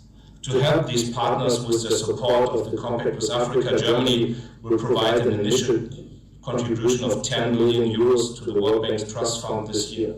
We are convinced that this is a worthwhile investment, and we will be very pleased to see other G20 members to join us. Analysts say the African Continental Free Trade Area, AfCFTA, is a bold and transformative initiative with far-reaching implications for Africa's economic integration and industrial development, as it's expected to boost African manufacturing by creating a large single market for goods and services while promoting regional value chains and increasing intra-Africa trade. At the 12th Annual Manufacturing Indaba Conference, panelists unpacked its compact on manufacturing in Africa, and principal at management consulting firm Kearney, Francis Phillips, explained how SMEs on the continent can benefit from it. So what is quite important in enabling these smaller players to also partake in the Africa Free Trade Zone, as we call it, is to have these collaborative or cooperative type setups where you have an industry body or an aggregator of supply that can actually bring together a number of these small manufacturers to, one, ensure that they have guaranteed offtake, two, help standardize the level of quality, the standards that they manufacture at, but also three, to help them secure funding, because a big part of securing funding is showing that you have a guaranteed offtake and that there's very little risk in the business. South African consumer spending has shown significant improvement as retail trade sales rose in May. Data released by Stats SA indicates that retail trade sales increased by 4.2% on a year-on-year basis in May 2025. The largest positive contributors to the increase came from retailers in textiles, clothing, footwear, and leather goods, as well as general dealers. On a month-on-month basis, retail trade sales rose by 0.1% in May 2025 compared with April 2025. The Republican-controlled U.S. House of Representatives has cleared key procedural hurdles on crypto legislation, a day after President Donald Trump intervened to save the initiative. This paves the way for the first federal law for digital assets, a bill to establish a federal framework for stablecoins, a type of cryptocurrency designed to maintain a constant value, is likely to be the first to be passed in what would be a watershed victory for the crypto industry. It's already been approved by the Senate, and if approved by the House, it will go to Trump for his signature. And now for a look at the indicators. $1 in Nigeria is trading at 1,527 naira. In Botswana, it's 13 pula 29. Kenya, the dollar is trading at 128 shillings 60. And in Zambia, it's 22 kwacha 85. Moving to the BRICS countries, $1 in Brazil is trading at 5 rial 56. Russia, 78 rubles 16. In India, it's 85 rupees 91. China, 7 yuan 17. And South Africa, $1 is trading at 17 rand 87 cents. $1 is trading at 74 pence to the British pound and 86 to the euro.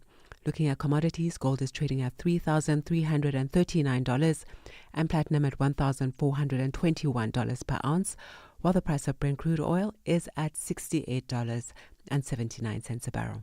And those are your business news. For any business stories you'd like to share with us, please send an email to newsroom@channelafrica.co.za or call us on +27 11 714 4459. For Channel Africa Business, I am Buntle Headbush.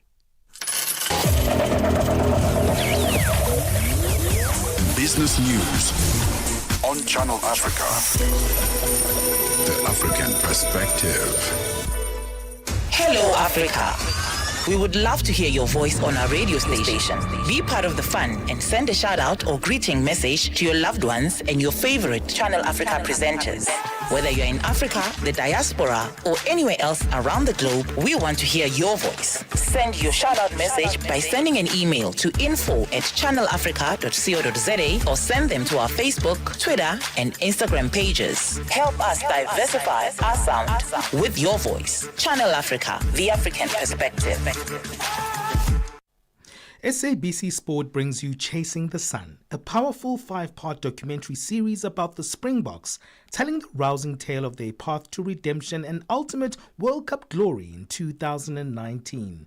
Starting on the 13th of July at 7:30 p.m. on SABC2, tune in every Sunday for the highs, the heartache, and the heroics that made rugby history. Stream each chapter on SABC Plus. Anytime, anywhere, no subscription needed. Don't miss Chasing the Sun this Sunday at 7:30 p.m. on SABC2. Be there when history shines. The rhythm of Africa, the pulse of the continent. This is Channel Africa, the African perspective.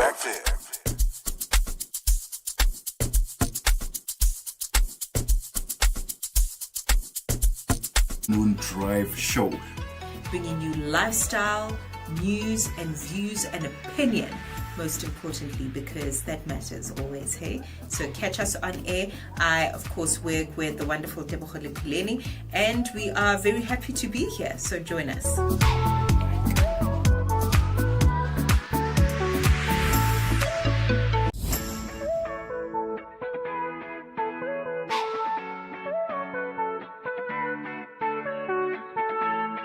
Hello there, my name is Matshako Mosito, and I am contributing as co-host on a show called The Upside here on Channel Africa. We are in your company wherever you are in the African region between 1 p.m. and 4 p.m. in Central African time. Hey guys, Tebogo Lekuleni here from the Upside team on Channel Africa, the African perspective. Join us every single weekday, 1 p.m. to 4 p.m. Central African time for the ultimate afternoon drive show. Bringing you lifestyle, news and views and opinion, most importantly, because that matters always, hey? So catch us on air. I, of course, work with the wonderful Tebogo Lekuleni, and we are very happy to be here, so join us.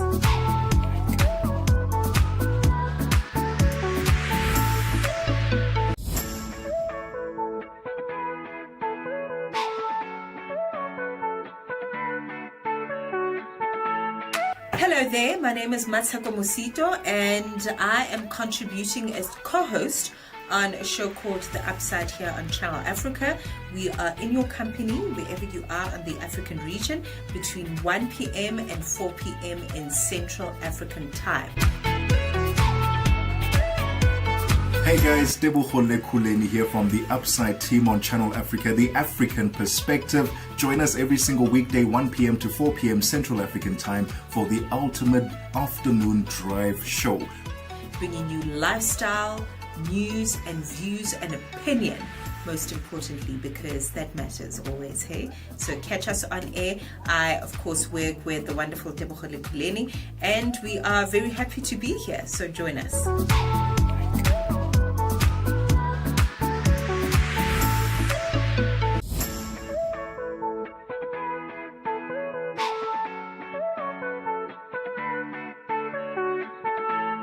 Hello there, my name is Matshako Mosito, and I am contributing as co-host on a show called The Upside here on Channel Africa.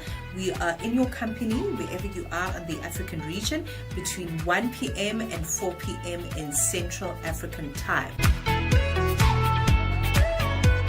Hey guys, Tebogo Lekuleni here from the Upside team on Channel Africa, the African perspective. Join us every single weekday, 1 p.m. to 4 p.m. Central African time for the ultimate afternoon drive show.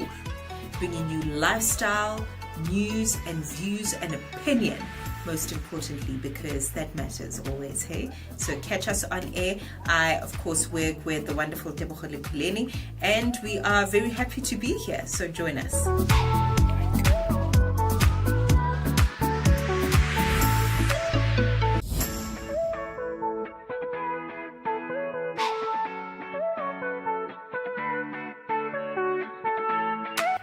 there, my name is Matshako Musito, and I am contributing as co-host on a show called The Upside here on Channel Africa. We are in your company wherever you are on the African region between 1 p.m. and 4 p.m. in Central African time. Hey guys, Tebogo Lekhuleni here from the Upside team on Channel Africa, the African Perspective. Join us every single weekday, 1 p.m. to 4 p.m. Central African time for the ultimate afternoon drive show. Bringing you lifestyle, news. Ultimate ST, that one is Wena Dali featuring Dinky Kunene and Buhle Sex on that one. Takes us to 48 minutes past 10 o'clock Central African time. It's time for our Vintage Africa, where we look back to look forward, and I always kind of investigate what has happened in our past as a continent, who we are, and then we relate it to where we are right now. And today we're going to be looking at something very interesting. We're going to be looking at African board games, and I don't know if you know anyone's, because I know many Africans are going to be saying snake and ladders. I'm sure Palesa was thinking that as well. No, baby, no. Well, we have a variety of board games that really are pretty cool. Do you know one? Don't say the one I mentioned to you. Okay. Do you know an African board game that I actually played? do. Okay. I forgot what it's called, but at home we used to call it the bank. So the bank.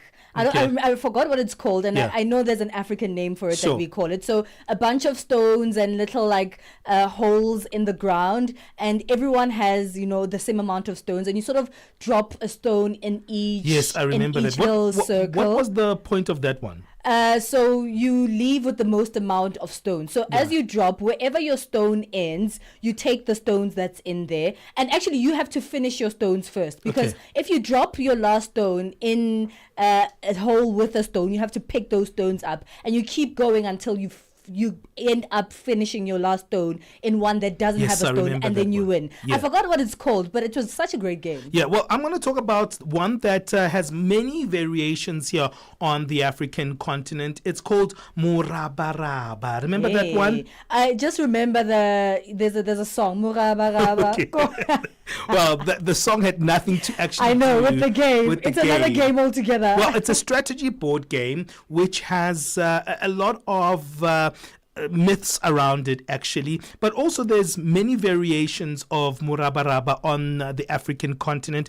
What Murabaraba was, it was a graph that of some sort. It was a board that was consisting of a graph kind of a thing with intersections marked with lines and circles. Okay. And then those circles, then each of you would have your own cows, up to 6 to 9 cows. I remember we used to use either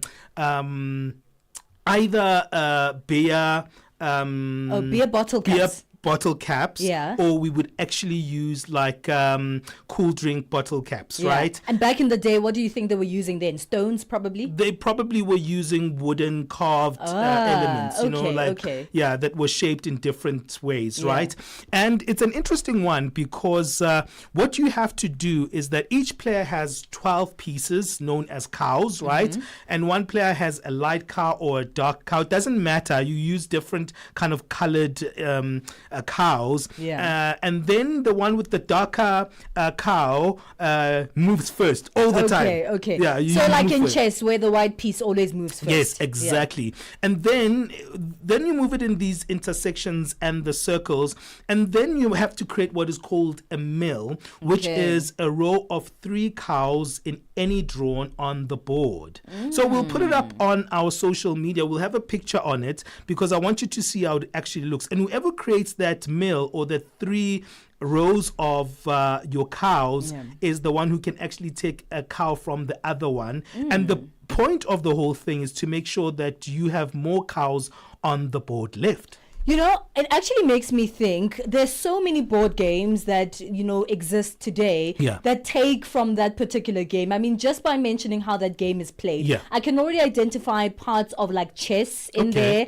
I can identify parts of noughts and crosses if you played that, because you have to have 3 in a row. Yes, in noughts and crosses is definitely the one. And so it is quite a very strategic game. And now that you mention it, I was actually watching Shaka Ilembe, which is the story of Shaka Zulu. It's a series that's been playing here in South Africa, and they were playing Murabaraba, and they had carved out little cows like from wood, and I was like, wow, I had no idea this kind of game existed back in the day, because of course that production speaks directly and has done research on the lives of people at that particular time. That's quite interesting. That's very cool. But people think that Murabaraba actually comes from the Brits, that it's something that was actually brought by them, but it's actually an African concept, and it is actually originating from the Egyptian temple in Kurna in Egypt, dating back around 1440 BC. That's before Christ. So it's a long time ago. So it is an African concept, but also you have variations of it in different countries. You've got what they call Achi in Ghana. You've got Choco in some parts of West Africa. You've got Dara in North Africa. You've got what is called Fonorona in Madagascar, and Gabata in the Middle East. So there's so many variations of Murabaraba. We call it Murabaraba here in South Africa and many parts of Southern Africa. So yeah, that's our Vintage Africa for today. Hope you enjoyed it. If you have a unique board game in your country, let us know on +27634 406 9126 or comment on our social media. If you are an upcoming artist looking to showcase your music to a wider audience, or just looking to promote your music on the radio, we can help. But there are a few things you can do to increase your chances of success. 1. Send your music to music@channelafrica.co.za. 2. We require the following information to help you best: your label, your ISRC code, title of the song, performer, composer, publisher, author, language, genre. These are the things we would like to compose your musical bio. 3. Listen to Channel Africa play your music on the radio. The perfect soundtrack for your day. With Channel Africa and your music, you will never be bored, because we play your music. Experience the best African music on Channel Africa, the African perspective. Out and About with Puleng Mulibatsi. Patricia Delil with us, talking about just the growth and the development that South Africa is experiencing in terms of the tourism sector, which is also one of the driving contributors to the growth of the South African economy. What would you say are factors that are driving the positive trajectory in South Africa's tourism sector, Minister? The whole value chain. And, I always get feedback to say that, South Africans are so friendly, the Ubuntu spirit. So our people are our biggest asset. And what we've also seen is that South Africa's value for money, and that we are eternally grateful for our African brothers and sisters. Because in 2023, we received 8.5 million visitors, and 6.5 came from the continent. Minister of Tourism, Patricia Delil. Out and About comes to you every Saturday, 9 till 12 noon, Central African Time. Step into the heart of the day on the move with Palesa and Benjamin. We were speaking about burnout and feeling worn out in today's Becoming feature, and getting a few tips on what to do in those instances.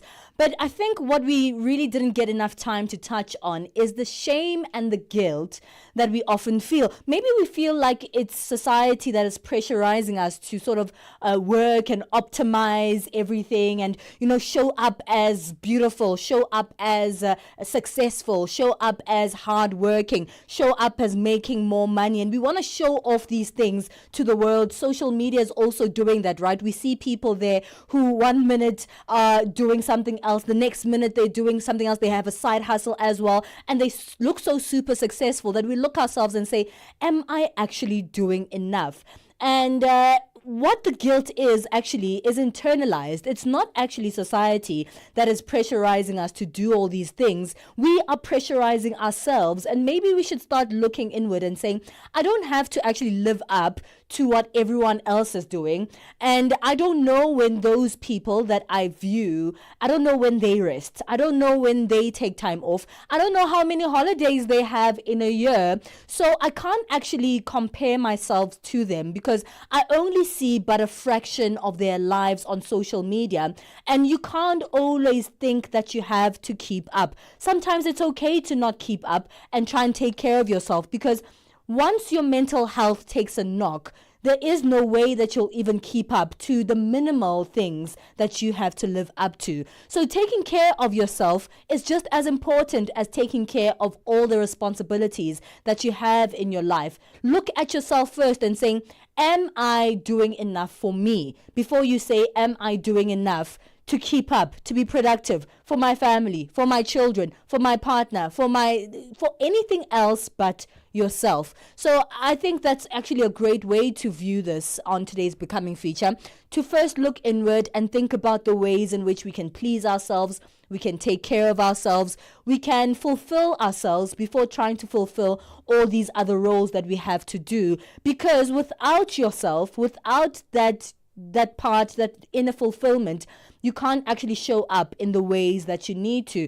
So perhaps that's my take point that I've taken from today's Becoming feature, to say, yeah, look inwards and take care of self, because it is that will allow you to take care of everything else that you need to. If you're feeling burnt out today and you are listening to this and you're like, yeah, I mean, it doesn't matter if I feel burnt out, I still have to do all these things. Perhaps try and do something, even if it's one small thing that is towards your own fulfillment, towards your own love, sleep. towards your own rest. Exactly. That's going to allow you to move on. We are moving on as well into the next hour of the show. We're going into our parenting and family corner. But now, once again, let's get our latest news update with Onele Nsinzi. SABC News. The African Perspective. Thank you, Palesa. Cameroon President Paul Biya reshuffles the country's military leadership, and South Korea investigates Halloween crowd crush. Your latest news. Greetings to our listeners. Cameroon President Paul Biya has reshuffled the country's military leadership. This is just days after announcing that he will run for the unprecedented 8th term. At 92, Biya is the world's oldest head of state and has ruled since 1982.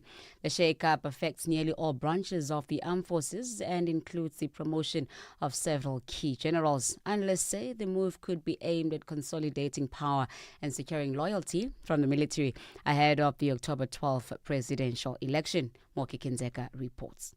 He is the one who appoints all of the ministers, and the ministers the majority of them belong to his party. So they obviously support him. But the political class has been raising eyebrows. He was complaining that why is this appointment coming now if it is not to consolidate Biya's grip on power? Some ministers who resigned to questioning the timeliness of the appointment. So it is something that when you look at it from the level of the party in power, the ministers that Biya has appointed, it will also consolidate their grip. Cameroonians have just allowed their faith. They say anything that happens, they should be able to live in peace because they generally think that the president does not want to leave power. They think that he wants to die in power. The founder of the Institute for Security Studies, Dr. Jackie Silius, has dismissed claims that South Africa faces a potential coup risk. That's after Minister in the Presidency for State Security, Kumbuzo Ntshabeni, on Tuesday revealed that the country's intelligence services had identified potential threats of a coup d'etat. Ntshabeni, however, assured the nation that the situation is under control with ongoing monitoring and mitigation measures in place to protect the country. Silius has called the minister's remarks irresponsible and unfortunate. This is not good for South Africa, for investor confidence, for a government that is trying to rebuild confidence in the country and to attract foreign investment. So I just think that she eventually probably regretted her statement, because I just think it seemed to be so out of kilter and so inappropriate. But it certainly, I think, was ill-advised. And I just can't think that there's any real chance or threat of something like that. An initiative by the United Nations mission in South Sudan is helping to strengthen the judicial system in areas where formal justice has been absent for far too long. Litnom is one of the many locations across South Sudan where formal justice has been absent for too long.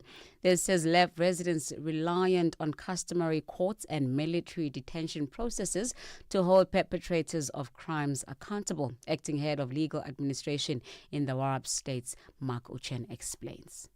Lack of judges also is a problem. Now in across Gorial, Warab state, there are two counties that are no judge.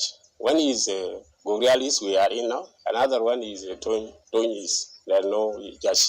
And there are no prosecutor. Because of lack of judges and lack of prosecutor, lack of accommodation, there are no office. There are not office, there is no building, there are no all this. So a lot of challenges we can face it in the area of the prosecutors. South Korea President Lee Jae-myung will set up a new investigation into the Halloween car crash which killed 159 people in Seoul in 2022. Nearly 200 more were injured when large crowds packed in a narrow street in the Itaewon district of the city. The authorities and police were blamed for poor crowd management and the slow emergency response. The then President Yoon Suk-yeol resisted calls for his resignation. Reflecting on his time in office, the former Botswana President Cyril Ramaphosa says his greatest regret was appointing Mokgweetsi Masisi as his deputy. Speaking candidly on Channel Africa Peter Ndoro, Ramaphosa said the decision was made in good faith, but neither he nor the people of Botswana could have foreseen the kind of leader Masisi would become or the challenges that they would ultimately endure as a result.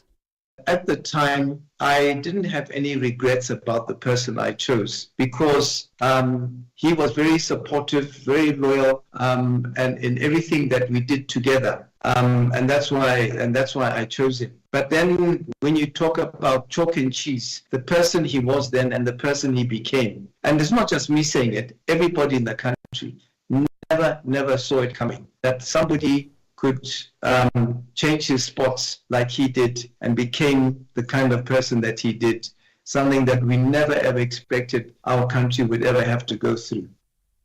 And you can catch the full interview of the former Botswana President Cyril Ramaphosa with Peter Ndoro on this week's podcast, Channel Africa Conversations on YouTube.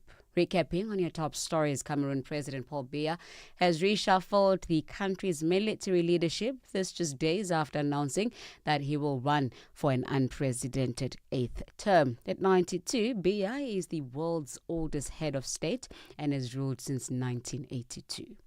Channel Africa News, I'm Onele Tsinsi.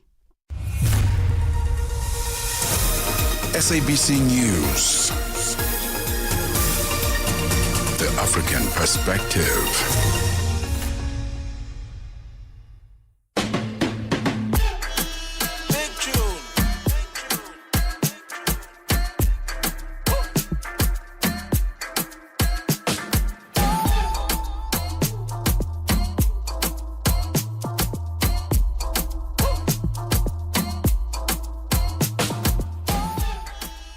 Hey, we love to have you with us. It's always a pleasure to hang out with you for the 3 hours here on The Move. You still hang out with myself, Palesa, and Benjamin Moshatama right here on The Move. It's hour 3 of the 3-hour journey that we have for you since 9 a.m. CAT, and it's now 6 minutes past 11 Central Africa time. We're going into our parenting and family corner. It's one of my favorite features here because we do live within these societies, and and looking at the family unit and parenting as a whole is definitely a very important thing to discuss, what's going on today in those particular units, but also how we can fix the future of families and parenting in our societies on the continent. And today we're speaking about, our children shining.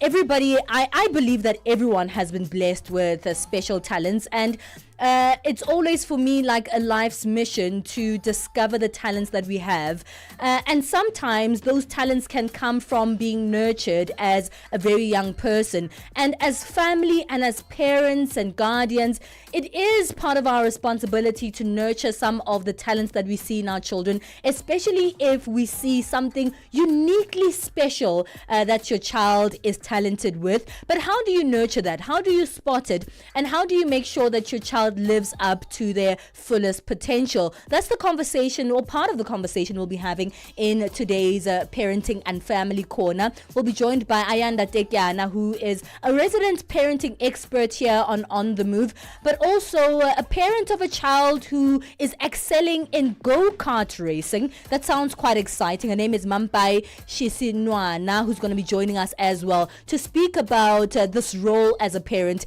in nurturing a super talented child. Looking forward to that conversation.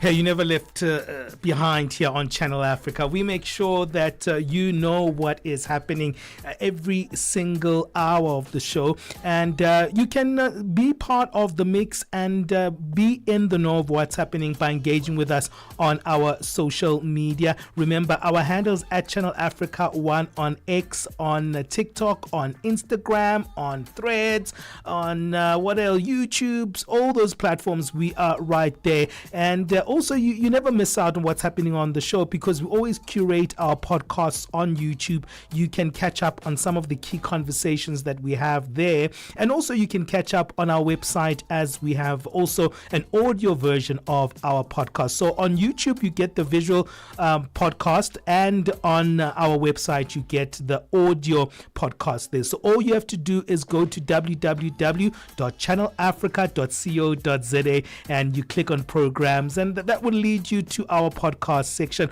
Of course, click on The Move so you can stay moving with us right here on Channel Africa. Hey, let's get going. We're going to speak a little bit about family and the young ones, getting them into the conversation today. Looking forward to it. Africa. It's time to plug into the heartbeat of the continent. Tune in to Channel Africa, your go-to radio station that broadcasts in 5 different languages.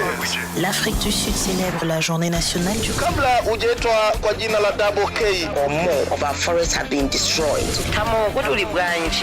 Partido Africano da Independência da Guiné.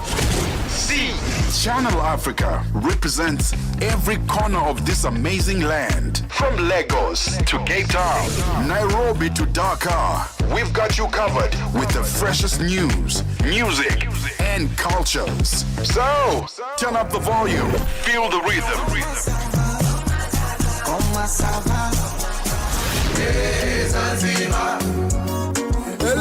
Enjoy the conversation. Channel Africa, the African perspective.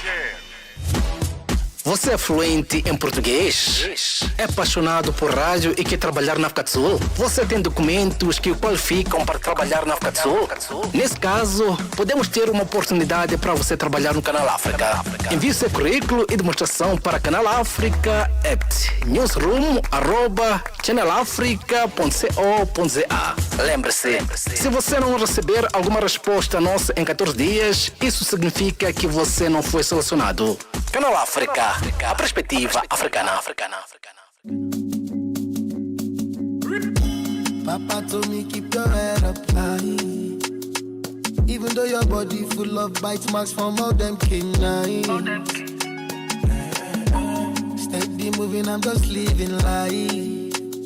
And so many people in my business, so many joking eyes. My fears are easier to face now. In the front of my head, steady chasing my paper, sipping my tail with no chaser. My steps are guided by Jehovah. I'm 44 looking over.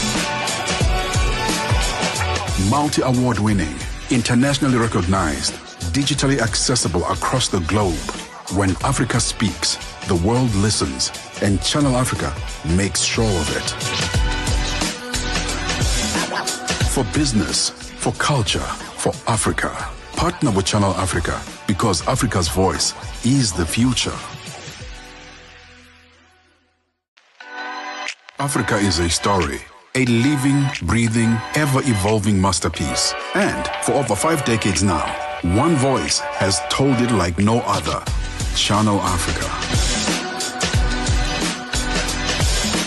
More than just a broadcaster, Channel Africa is the pulse of the continent, African-led, African-run, and deeply rooted in its heritage. It's the only international station that speaks to Africa in its own voices: English, Kiswahili, Chinyanja, French, and Portuguese. The languages that unite 1 billion people. We have been there through every shift, every milestone, and every triumph. Not just reporting history, but shaping the conversations that define Africa's future.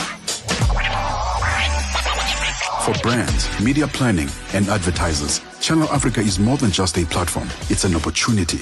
With 25 compelling shows covering current affairs, sports, business, music, and lifestyle, we deliver an engaging Pan-African audience ready to connect, invest, and act. Multi-award winning, internationally recognized, digitally accessible across the globe. When Africa speaks, the world listens, and Channel Africa makes sure of it. For business, for culture, for Africa. Partner with Channel Africa, because Africa's voice is the future. Africa is a story, a living, breathing. There's Davido featuring the Sunday Service Choir. This one is titled Stand Strong. Relates quite well to the conversation that we had earlier about burnout. So you gotta stand strong in many ways. But right now it's time to go into our parenting and family corner here on The Move. And as parents, we really do want our children to shine. But how do we help them discover what they're really meant to shine in? You know, in many African homes, we're used to just focusing on academic performance as that one thing that your child stands out in. But sometimes, and in fact many times, a child's true gift isn't found in their report card or in their academics. It could be in the way they sing to themselves. It could be in the way they fix toys or fix problems. It could be how they organize their friends, or maybe even how they perform on the sports ground. Today we're talking about how to spot, to nurture the unique talents of your child quite early on. And whether you're raising a future artist, a future sportsman, or a future scientist, it's really important to find ways or practical ways to encourage your child's gifts, to, you know, nurture their talents without pressurizing them, comparing them, or without even expensive tools, which can be expensive, in fact, to nurture your child's talents. We're exploring this today with a parenting expert who's a regular friend of the show here on The Move, Ayanda Tekyana, as well as a parent, Mampai Shisinwana, who is a parent to a child who does go-kart racing. Future Schumacher. Yes, I love that. Thank you so much for joining us, the both of you. I'm going to start with you, Ayanda, and come to you. Let's speak about that. So many of the times, especially here on the African continent, we only focus on our child's academic as a true indicator on their success. Oh, yeah, absolutely. I hope I'm clear. You know, when we talk about talent, what we're really talking about is like that thing that your child just does almost automatically. When you notice them doing that, they're just having so much fun, time passes. It's just things that you can't necessarily teach your child. And sadly, the reality of some of the areas that we live in, we just not have the additional resources to be able to offer us the different type of coaching that is needed for us to develop our children's skills. But what's really important is that as a parent, you need to be able to be observing your child the time, so that when you notice that this child is an empathetic child, this child is a child who's able to just sing without any training, whatever gift they have, they're amazing at understanding numbers, that we can go above and beyond to try and nurture that talent, to ensure that we can find some way to coach them, even if maybe sometimes it doesn't mean taking them to a specific institution, just to offer them the support. That is how, if you think about your Vanessa Williams, your Beyoncés, that's how their parents got to get them on the level that they are in terms of the stars that we see today. So we do need to do that a lot more and be more intentional about it. It's beautiful to see that we are living in a time where parents, I think, are becoming more intentional about parenting. But unfortunately, many parents parent like they were parented. And, most of the time, parents didn't really have the time or maybe even the know or knowledge to understand that children can be great without it only being about academics. So children come back with a report card. Maybe their scores at school are quite average or maybe sometimes below average. And the conclusion there is that your child isn't good or isn't good enough. But you're not actually looking at some of the things that they're interested in, but they could be really, really good at. If we are speaking about more intentional parenting, how do you spot those particular talents that your child might have that are away? Sometimes they are even academic, but just for the sake of the conversation, that are usually outside of the academic space. Yeah, so basically, firstly, just to say, as soon as your child is able to run, talk, do something, that's when you're noticing. And it could be so many different things, because we are all children are actually gifted. It's just that we are obviously differently abled. You have children who are great in terms of like problem solving. You'll see that, for instance, if you give them a puzzle and they're just able to put it together beautifully.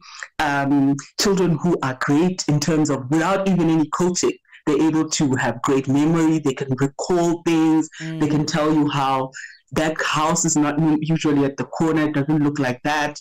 We talk about children who just great at regulating their emotions. You notice a child is getting super, super angry, but for some reason they can change their mind. And then, you want to be able to notice all these little things. And probably one of my favorite ones is when a child is amazing at social perception, which is basically what I spoke about in terms of just your empathy, being able to notice as soon as you walk in the room, we say, oh, mommy, you look like you're upset today.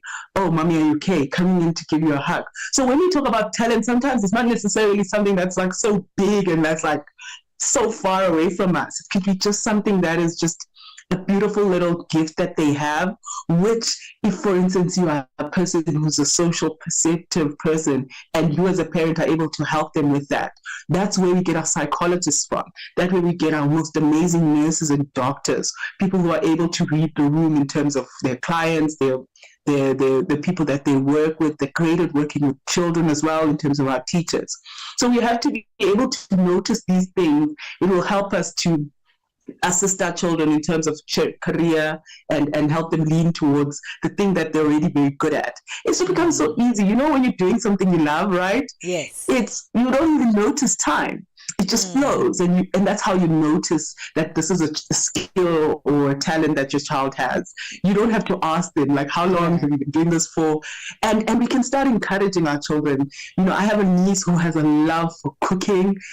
She is so experimental with cooking, and her mom has gotten to a point where she just allows her. She's only 8, but she experiments and just puts together different things for breakfast. And you can already see that this child, in terms of her culinary ability, she's going to be amazing. And it doesn't require a lot in terms of just going to buy extraordinary things, just whatever they have in their house and everyday practice. All right, we need to take a break, and I'd love to come back and hear the story of Mampai Shisinwana and her son, Tepang Shisinwana, and her encouraging, her spotting and nurturing the talent of a child. But we'll also want to hear from you. If you have a talented child, how are you nurturing that talent? And what is it like to actually be a parent who has to deal with the talents of their child? We'll continue this conversation after this. Nelson Mandela taught us that courage is not the absence of fear, but the triumph over it. We should all bear in mind that the greatest glory of living lies not in never falling, but in rising every time you fall. This Mandela Month, Channel Africa salutes everyday heroes. On Channel Africa, the African perspective. Catch us on Satellite Channel PAS 10. Download the SABC app and take Channel Africa with you everywhere you go. Benjamin Moshatama and Palesa on the move. Hey, we're speaking about a Schumacher in the making today. Maybe you have even an opera singer in the making or a ballerina dancer. You never know what potential. Maybe a chess player. There's so much potential in young kids. But how do you harness that gift? How do you make sure that you maximize what they're able to do, especially from a very young age? We'll be speaking about this in our Parenting and Family Corner with Ayanda Tekiana, parenting expert. Now a mother's joining us, Mampai Shisinywana, who's a parent of her son Tshepang, who is a super go-karting racer. Mampai, thank you for joining us. I don't know how it is to have a Schumacher in the house. Do you ever rest? No, thank you for having me. No, we do try. It's very important that we rest. So in between the busy schedule, we do try to get some rest. Well, over the years, because I know your sister, actually, your sister is one of the people who work with us here in our studio. I've seen so many images over the years. I feel like I'm close to Tshepang because Tshepang has done so much in go-karting, right? Let's talk a little bit about when you started discovering the go-karting skill, because it's probably something that you probably were indifferent to at the beginning, because kids all like racing, they all like cars. So probably you couldn't figure it out at the beginning. How did you know what, there's something different here? Well, I think for me, I've been very fortunate in the sense that I come from a family where we were sort of like given pointers to say, as a child, you have these things that we have seen in you, and the jobs that you do, as you say, my sister. She's also one of those who was fortunate to say she comes from a family and she was sort of pushed in the direction because her talent was seen very long ago when she was younger. So my son, Tshepang, when he started, his father was very much interested in go-karts. So he used to go to the track and just watch other children race. So when he was 5, because he had an interest in Formula One, we sort of got him into a car. And really for a month or so, he was going for his practice. I wasn't there because of my busy schedule as well at work. So, but I tried to maybe just attend one of the races, and I was more concerned about how he would come back home fatigued, and I wanted to see myself what was happening. Sure. But then seeing him in the car, then I realized that there was something that we could work with there. And with the father's encouragement, I sort of like also got a grasp of what was happening and what we're expecting. And I definitely could point out in terms of his personality, how he was clicking with the car and how he was adapting to the environment, because it was also new to us that it was definitely something that we needed to explore. Yeah. Sometimes it's something that maybe the father loves because he's a F1 fan, and they watch it together, and you like, okay, let's do it, son. You're going to be doing my passion vicariously. I'm going to actually fulfill my dreams through you, son. But then how do you know that, what, this little dude actually loves this as well? I was very aware of his father's passion for F1. So he's like, I think one of the best people that I know to be an F1 fan. He's number one as far as I know anybody. So I was very aware that I was not going to allow my son to do something that was sort of like would let his father live vicariously through him. So I had to go and spend time with him at the track to be able to see, because children speak.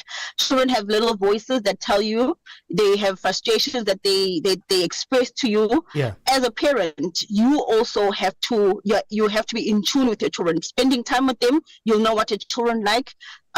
So with that, spending time and seeing his reaction, for example, the amount of time that they spend in the car. Remember now, it's very physical.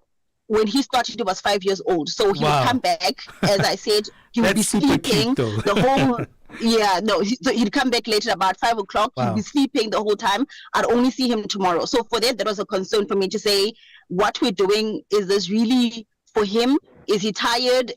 How is he taking the day? Because it was basically a whole day affair. But the language develops where the child can actually able to talk to you. And in that talk, you should be able to pick up that he's asking for certain things that you need to give, and sort of like directing you into giving him some type of support. And as a parent, then you'll go to the coaches, you'll go to other parents who've been there, and you'll realize that he's actually speaking the language of people who have been there, as much as for us, and then it was the beginning for our journey. Mm-hmm. That's such an important point. And that brings me back to you, Ayanda, what Mampa is saying, that she was checking in on the son to make sure that in every stage of that development of that gift that the boy had, that he was okay and that he was happy to actually do this thing and he wasn't fulfilling someone else's desire. How important is that? Well, it's very important. I mean, look, it is possible that the child can develop a love for the parent passion and allow them to live vicariously. But we obviously want to make sure that we are taking care of our children's well-being in terms of their mental health as they go through that, so being able to create a psychological safe space where even as parents, as we are offering them support, we celebrate the wins. And when they don't necessarily win, we have a mindset that we are of resilience, that we are implanting in our children to say, you know what, you did very well. I noticed how you turned that corner. Maybe show them the videos. They've done way better than they did the previous time. Use language that will actually help your child grow in terms of their resilience, and also help them learn that there's more outside this particular sport. As we know, some of our athletes, some of the people who get into these stuff happens where they get hurt, and they can no longer pursue the sport. And you want your child to be able to live outside that. So if you're able to do the psychological stuff great in this way, where you're actually growing them as an individual, when they have to leave that sport, if that happens for whatever reason, they will still feel whole outside this particular talent or something that they spent all their lives. No, that's such this is the only That's such a good point that you bring back. And I want to wrap with Mampai on that one in terms of just seeing your child's development, because sports is not just sports by itself. Sometimes it's helpful because it builds self-awareness, confidence, but most of the time it also brings like a sense of life skill. What have you seen through Tshepang as he's developed this love for go-karting, just as we wrap it up? Okay. As I said, Tshepang started racing when he was 5. So for me, one thing that I realized with him, obviously you're not taking your child, because for me, I didn't think that we were raising a superstar, but obviously every child, at school, you think they have to have some extramural that they're doing. And because he enjoyed karting, and I was obviously going with him, remember that now he has to keep time. He has to be there in the morning. So I realized even that extended to his schoolwork, where he was able to do his schoolwork independently. And that would be the report that I would get from school to say, versus his peers, he's able to work independently with little help. And as I'm saying, that will be in grade 1, grade 0, and he's now in grade 8. And all of those years, for example, in the morning he wakes up by himself. So every morning at 5 o'clock he's awake, he's packed his bags. So with him, we really did not struggle in terms of teaching him a routine. This is what you need to do. This is what you need to prepare. Mm-hmm. He was always ready with his bags packed. Emotionally, remember there's times as well when he is starting. Now, we started with him racing. He's at the back. He's not winning. Yeah. One of the things that we had to instill in him is that you're not always going to win. Yeah. Sometimes you're going to be at the back. Sometimes you're in the middle, and then sometimes you're in front. When you're in the back, when you're at the back, you also need to compliment the person who's in the front. Mm-hmm. And you're also using that to say, one day I'm going to get there.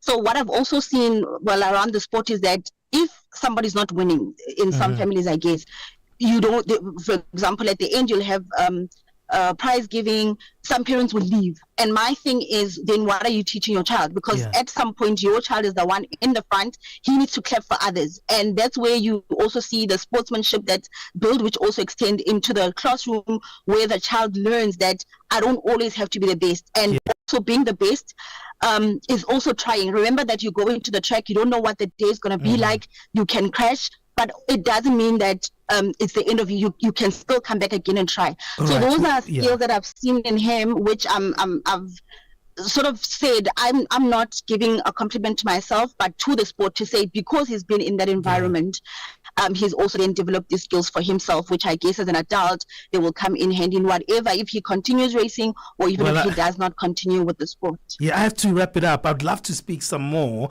and thank you so much, Mampa. It's great to be speaking to you, because I was citing that you are our colleague's sister. Jwalane Tulo Mwepe's sister is actually speaking to us, and Jwalane always speaks about his nephew and speaking about Tsepang. So thank you so much for speaking to us. Thank you to Ayanda Tekiana, parenting expert, for joining us on this one. Thank you, Ayanda, as well. All right, let's move on. It's 11:32 Central African time. Sorry, Jwalane, I was a little bit excited about your colleague's little nephew, but let's find out what's happening in the sports. Maybe you've got a little bit of go-karting here for us. Sports on Channel Africa. The African perspective. And a very good morning from the sports desk. I am Musibu Dimakura with the latest sports news at the Sawa. So Zambia's head coach Avram Grant has named a 32-man provisional squad for the upcoming Total Energies CAF African Nations Championship Chan tournament, placing him fifth, or rather his faith, should I say, in the new generation of home-based talent to lead Polopolo's charge in East Africa. So Grant has combined experience as well as youth in his latest selection, banking on Zambia's strong domestic league to provide a spark in a highly competitive Group A featuring the host side Kenya, the Democratic Republic of Congo, Morocco, as well as Angola. Now, the squad also includes key figures such as Kelvin Kapamba of Zesco United and midfield dynamo, that is Prince Mumba of Power Dynamos, as well as a versatile Charles Zulu from Ghana FC. Experienced defenders such as Kabaso Chongo, as well as Benedict Chipezi, and promising attackers Charles Zulu, Evans Kayombo, as well as Andrew Piri have also been included in the squad. Zambia, by the way, will begin their Chan journey against the DR Congo on the 7th of August, followed by a clash with Angola 3 days later. A heavyweight tie against defending champions Morocco waits on the 14th of August, before rounding off the group stages with a fixture against the co-host Kenya. So this year's edition also marks Zambia's fifth appearance at the tournament, having previously been playing there since 2009. They also were there in 2016, 2018, as well as in 2020. On to some cricket news now. The Proteas batting consultant Ashwell Prince has blamed the early wickets for their 21-run loss to New Zealand in the second match of the T20 series in Harare.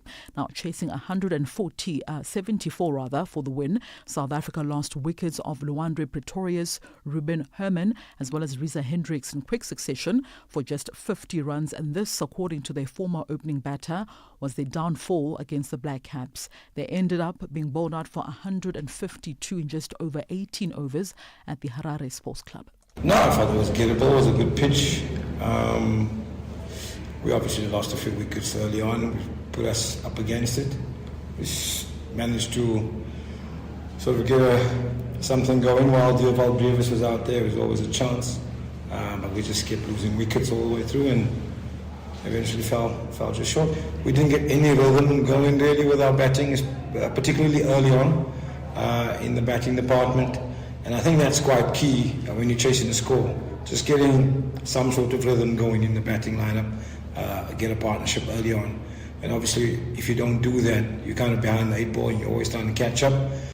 Prince did, however, concede that they had put out a fairly new team to test various combinations. It was also a vastly inexperienced lineup with Pretorius, Herman, Sunaram, Muthusami, as well as Deval Brevis with less than 10 caps combined. I think today's lineup was maybe a little bit experimental as well in terms of left-right combinations, all those type of things that you try and put in place to try and maximize the short boundary. Next time we play might be in the middle of the pitch. You don't make a decision like that. So it'll be different. Next game, you play what's in front of you, and we know that we have the firepower to win every game. Well, it was revealed this week that South Africa's Department of Sports, Arts and Culture has got a budget of $362 million for the 2025-2026 financial year, with the $70 million of that funding allocated to recreation development as well as sports promotion. An amount of $5.4 million will be allocated towards the Federation's support. Minister Gayton McKenzie also revealed this week that they're on the process, on the bid for the return of the Formula One to South Africa, with more developments expected in the next 2 weeks. Formula One has different processes in order to host a Formula One. I'll say there's 10 processes for the sake of explaining this better. We are at process 6. We have now put in our bid. They know about us. They now saying we've got a track. They are saying that we are the bid committee. The FIA has said we are ready with your track. We are giving you the green light. The FIA is the FIFA of motorsport. We're giving you the green light. We are now meeting them in 2 weeks, where we will then sit down and see a very important meeting. What is it they would want to see us do before they give us the green light? And finally, Casper Ruud made a winning return to tour at the Swiss Open Stade, where the two-time champion moved past Swiss wildcard Dominic Strichter 7-5 and 7-6 to reach the quarterfinals. Competing for the very first time since his second-round exit at Roland Garros, the Norwegian saved 2 set points in the second set, rallying from 4-6 in the tie-break to eventually advance after just 1 hour and 46 minutes. The top seed Ruud has fond memories at the ATP 250 event, having lifted the trophy back in 2021 and 2022. That concludes your morning sports news right here in Channel Africa. For any sports stories you'd like to share with us, our email address is newsroom@channelafrica.co.za, or call us on +27 11714 4459. For Channel Africa Sport, I am Mosibudi Makure. Sports on Channel Africa. The African perspective. A leader is like a shepherd. He stays behind his flock, letting the most nimble go out ahead. Wrote Nelson Mandela in The Long Walk to Freedom. For anybody who changes his principles depending on whom he is dealing, that is not a man who can lead a nation. This Mandela Month, Channel Africa honors African thought leadership and innovation, inspired by his enduring legacy. Catch us on SABC Plus. Benjamin Moshatama and Palesa on the move. Thank you so much, Musibudi. That's the final sports update for the morning, and we're getting our final in business for the morning as well with Bunte Headbush. Business news on Channel Africa. The African perspective. Thanks, Palesa, and good morning. In our final look at the business news this morning, the South African Finance Minister, Enoch Godongwana, says the Compact for Africa, which was launched in 2017 under the chairmanship of South Africa, has grown into a dynamic initiative that has mobilized over $191 million in private capital. This was initiated under the German G20 presidency to promote private investment in Africa. Godongwana says the Compact for Africa presents opportunities for the continent to grow its economy. While the continent is rich in opportunity, it continues to face significant challenges, ranging from infrastructure deficit and climate vulnerability to constrained fiscal space and limited access to long-term private capital. In this context, the Compact with Africa initiative remains a promising platform for fostering reform-driven investment partnership between African countries and the private sector. Meanwhile, the World Bank President AJ Banga says Africa has all the resources to meet its energy needs. However, the continent needs investment. Banga says this is where the private sector comes in, as it is the engine to grow the economy. Banga was speaking at the G20 Compact for Africa opening side event at the G20 Fourth Finance and Central Bank Deputies meeting, which is taking place in Durban, South Africa today. The private sector is the engine of job creation. The private sector accounts for 90% of all employment, most of it through small businesses. Working to create the conditions that allow all businesses to thrive is what we're trying to do. And that is the point that Duncan was saying. What's the practitioner doing? Because the private sector cannot succeed on its own. It needs the right conditions to thrive. South Africa's leading special risk insurer, Sasria, says it's made use of cutting-edge data analytics to predict unrest, identify risk hotspots, and help mitigate crises before they escalate. This is in light of growing economic uncertainty and social unrest in South Africa. Sasria's executive manager for stakeholder management, Muzi Dladla, explains the measures Sasria has taken to mitigate these risks. So there are two things that we needed to do. The first one is we needed to start investing in social sciences and psychology as well. So we are appointing psychologists, for an example, so that we can understand the behavior of the individuals that we are insuring. Because remember, we insure the behavior of individuals who are disgruntled. So understanding their behavior is one of the key things. And then we also then use technology, such as artificial intelligence, machine learning tools as well, so that we can be able to use that as an aggregate shifter in terms of predicting and understanding how the behavior might turn out. Analysts say the African Continental Free Trade Area, AfTA, is a bold and transformative initiative with far-reaching implications for Africa's economic integration and industrial development, as it's expected to boost African manufacturing by creating a large single market for goods and services while promoting regional value chains and increasing intra-African trade. At the 12th Annual Manufacturing Indaba Conference, panelists unpacked its impact on manufacturing in Africa, and principal at management consulting firm Kearney, Francis Phillips, explained how SMEs on the continent can benefit from it. So what is quite important in enabling these smaller players to also partake in the Africa Free Trade Zone, as we call it, is to have these collaborative or cooperative type setups where you have a industry body or an aggregator of supply that can actually bring together a number of these small manufacturers to, one, ensure that they have guaranteed offtake, two, help standardize the level of quality, the standards that they manufacture at, but also three, to help them secure funding, because a big part of securing funding is showing that you have a guaranteed offtake and that there's very little risk in the business. Moving further afield, the Republican-controlled U.S. House of Representatives has cleared key procedural hurdles on crypto legislation a day after President Donald Trump intervened to save the initiative. This paves the way for the first federal law for digital assets, a bill to establish a federal framework for stablecoins, a type of cryptocurrency designed to maintain a constant value, is likely to be the first to be passed in what would be a watershed victory for the crypto industry. It's already been approved by the Senate, and if approved by the House, it will go to Trump for his signature. And now for a final look at our indicators this morning. $1 in Nigeria is trading at 1,527 naira. In Botswana, it's 13 pula 29. Kenya, the dollar is trading at 128 shillings 60. And in Zambia, it's 22 kwacha 85. Moving to the BRICS countries, $1 in Brazil is trading at 5 rial 56. Russia, 78 rubles 16. India, it's 85 rupees 91.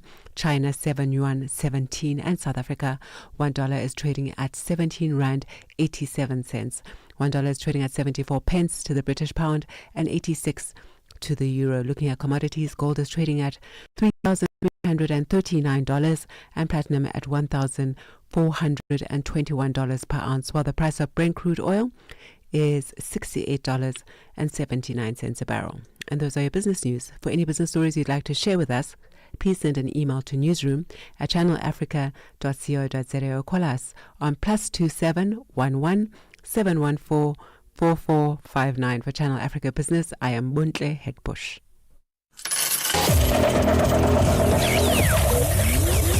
Business News on Channel Africa. The African Perspective. Benjamin Moshatama and Palesa on the move. Africa, meet Abedi. Yeah, that's me. Abedi is a music lover through and through. I really love African music. He's got a taste for all kinds of tunes and spends his days listening to Channel Africa. Guess what? He didn't know. Okay. Channel Africa wants to help Abedi and all music lovers everywhere to discover even more incredible music. is why Channel Africa is calling on all African musicians to submit their music. Musicians, remember to give us all your relevant information. Make your submissions at music@channelafrica.co.za. Submissions are your chance to be heard on radio. But sadly, they do not guarantee that you will be playlisted. All submissions will be carefully reviewed to see if they meet our station's requirement. Channel Africa, the African perspective. Step into the heart of the day on the move with Palesa and Benjamin. SABC Sport brings you Chasing the Sun, a powerful 5-part documentary series about the Springboks, telling the rousing tale of their path to redemption and ultimate World Cup glory in 2019. Starting on the 13th of July at 7:30 p.m. on SABC2, tune in every Sunday for the highs, the heartache, and the heroics that made rugby history. Stream each chapter on SABC Plus anytime, anyway, no subscription needed. Don't miss Chasing the Sun this Sunday at 7:30 p.m. on SABC2. Be there when history shines. Palesa and Benjamin, fuel your day with fresh African perspective on Channel Africa. So we've been chatting about parents and guardians supporting their children who are talented in a particular way, and of course nurturing those talents and seeing those children shine in their own particular way. You've sent us some of your views on this conversation. Let's hear what you have to say. Good morning. Being a sports mom is one of the most, draining yet very rewarding duty that any parent has. With my son being so active with rugby, I'm constantly on the road. I am constantly trying to make sure that he is at whichever tournaments, trials, or sports meets that they have.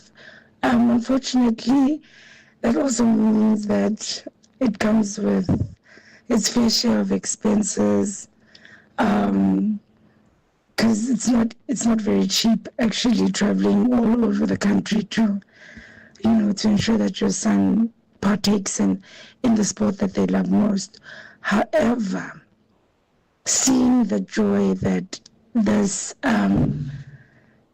participation brings to him automatically fulfills you as a parent. Thank you so much for those thoughts. I think it's amazing. This caller this voice note is from a sports mom, a rugby player. And they say, yeah, it can be hard and it can be quite expensive as well. I can imagine going to the games, paying for all the games and paying for the petrol to go over there. All the regalia that is necessary for that sport can be quite, expensive, but also take a lot of time. But as you said, it is quite fulfilling as well, seeing your child happy that you are nurturing that particular talent and the things that they're happy to do and happy about. Thank you so much for sending us your thoughts. You can continue doing that if you want to be like this particular voice note. Send us one on our WhatsApp number +27 63406 9126. Hi there. Do you want to elevate your business and give it a voice in South Africa and Africa as a whole? Well, in that case, let Channel Africa make this a possibility. Channel Africa is willing to advertise your business for as little as 30,000 rands or $1,719.18. To get access to these great rates, send all requests to mukwenata@SABC. That's MOKOENATA@SABC. Channel Africa, the African perspective. Hashtag on the move and connect with us. We look at something refreshing for mothers who often get caught between responsibilities and the need for self-care. It's called Mummy Club, and it's an initiative created by a creative entrepreneur, motivational speaker and influencer, Mrs. Lady Lou, that's offering moms a space to just breathe, reconnect with themselves and find joy in their motherhood journey without pressure or guilt. With events that are both planned for Johannesburg, South Africa and Harare, Zimbabwe, it's not just your usual mom's gathering. It also includes some great self-care like foot massages and high tea, but also the conversations that need to take place between mothers and a space for community. We have on the line with us Mrs. Lady Lou, the founder of Mummy Club, to speak to us about this great initiative. Thank you so much, Lady Lou, for your time. Thank you so much for having me. Well, this sounds really amazing. Motherhood is not an easy journey at all, and many mothers are left with shame and guilt because there aren't enough spaces that speak with some of the struggles that mothers face. Why did you think to come up with this initiative, Mummy Club? Man, with coming of age, I kind of also, looked at myself and looked at what is it that I would like the second half of my life to look like and which areas of my life I would like some kind of self-fulfillment. So I look back on, what is it that the most enjoyable part of my life and the part that I can give back the most with to any community. And a lot of the interactions that I have on my social platforms is with mothers who are always seeking some kind of advice or struggles. There's always something that is either lacking or in need. And that's where I was like, this is something that I could really find serious self-fulfillment, and I can be doing great for my fellow moms. As you know, the journey of being a mother is not easy, and there's been so much, where we've always giving to our little community, which is our little families, but we're not really giving back to ourselves. And I wanted to be able to provide a space, a safe, nurturing, luxe, empowering space for moms to be able to come and find their own self-fulfillment and a safe space for them to just be outside of this community that they're building for themselves, which is their family. Let's speak about that a little bit more. The importance of outside community for mothers who can often feel quite overwhelmed or be overwhelmed taking care of everyone within their immediate communities. What is, the nature of preserving yourself through external community and speaking with people who are like-minded and may experience things, similar to the ones you experience as well? Yeah, I just think, we lack a sense of feeling. I mean, yes, you could go to a therapist, right?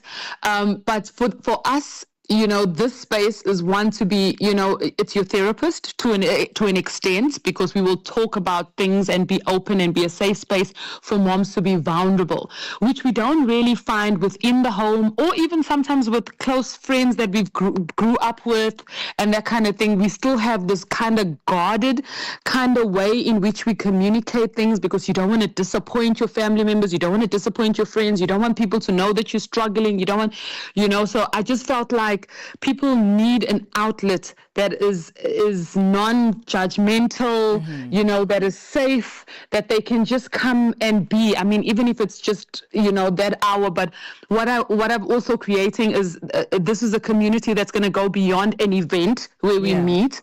We're going to be having, a WhatsApp group. We're going to be having virtual sessions to discuss things, check in, catch up on the group to say, okay, where are you at? How are you feeling today? And then just have it in a space where people are just free to just be and communicate their struggles and have it to be a space where other women are going to be able to support each other, whether it's just advice, whether it's, can you help me with this situation? Can you do this for me? I just wanted really to be a community of supporting each other from all angles of motherhood. Well, it sounds like an incredible initiative indeed, and one that will be spreading across Southern Africa. Tell us where we can find out more information about Mummy Club. You you could go to my page on Instagram, which is Mrs. Lady Lou, or you could send me a DM there, or you can email lucille@nefertitiholdings.com, which you'll also find that information on my Instagram, which is Mrs. Lady Lou. And it has everything related to the Mommy Club and how moms can be part of this community. Thank you so much. That Mrs. Lady Lou, creative entrepreneur, motivational speaker, and founder of a Mummy Club, initiative created to hold space for mothers in South Africa and Zimbabwe. However, hopefully all across the continent someday. 11:55 Central Africa time. We're about to say goodbye as the On The Move team, but Lulu Gabu is here to let us know what's coming up next on the Africa Update. Good morning, Lulu. Good morning, and how are you? Doing good, thank you. Good. It's a happy Thursday, isn't it? The weather's lovely. So it is. Yeah, we're quite happy. All right, so coming up today on Africa Update, we have a number of major stories that we're going to be focusing on, and one of them being that Malawi's Ministry of Justice filing papers before the High Court in Lilongwe. They're opposing a review application launched by self-proclaimed Shepherd Bushiri and his wife Mary against their extradition to South Africa. So what this means and how long of a process this review will take, we're going to be unpacking that with our correspondent in Malawi, it's George Mango, and just find out exactly what the situation is on the ground and what Malawans are saying in response to this review application. I can imagine what South Africans are saying with a lot that has been reported on Shepherd Bushiri and his wife. And then also, we're going to be speaking to Jorel Luemba, who is an activist and a member of Amnesty International. Their claims of a human rights crisis in the Republic of Congo, and it comes after Lassie Mbwiti, a Congolese political figure, was brutally assaulted together with his wife. And why this is happening, Jorel will unpack that for us. And all that and a lot more coming up on Africa Update. So it's going to be definitely an interesting one today. Thank you, Lulu. That's Lulu Gabu giving us the Africa Update from 12 p.m. Central Africa time. That is in 3 minutes. And of course, you get to spend an hour with her to know the latest news on the continent and the world over. Have yourself a fantastic day. We'll be back again tomorrow. Have a big surprise for you tomorrow as the On The Move team as we observe Nelson Mandela Day. So that's going to be quite exciting to tune into. Have a good day and God bless.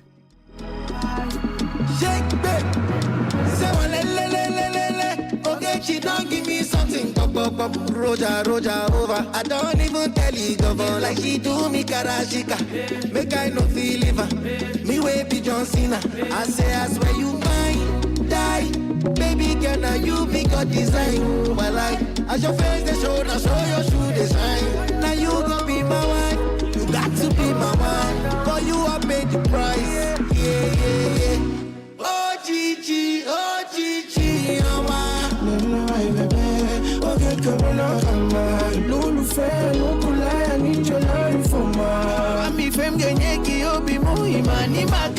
Plenty killing from my life, now you I choose. I don't wonder if you everything I close. If I do you wrong, my baby boo, I'm sorry. You say I get too many girls, that's on a story. But now you did my mind, I swear, say now you did my mind. I swear I know the lie, I dream about you all the time. Cause girl, you blow my mind, and I know 59. Girl, you do me bad. Yeah. Ogechi, kama. Neno bebe, oge kama. Lulu fair, no kulai, I need your love for ma. Mami fem genyeki obi mo imani maga. Pretty in your love is all I do for the living. I tempted to touch your foreign booty. If I kill him all, still love I got. Full enough for back. Oh baby, this love is real. I give you my body, I'm official. Don't love like Boba, boy I come a shine. Then you forgot that, baby, I know say you like her.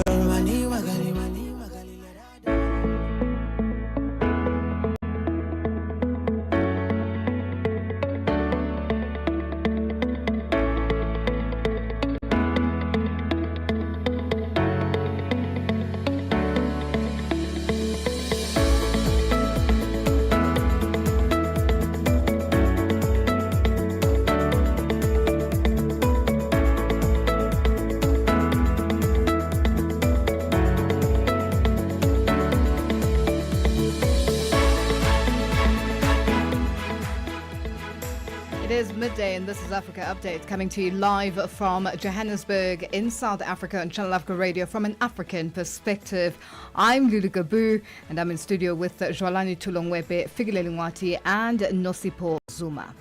Coming up in this hour. Those allegations are serious to a point that they should not be left untested.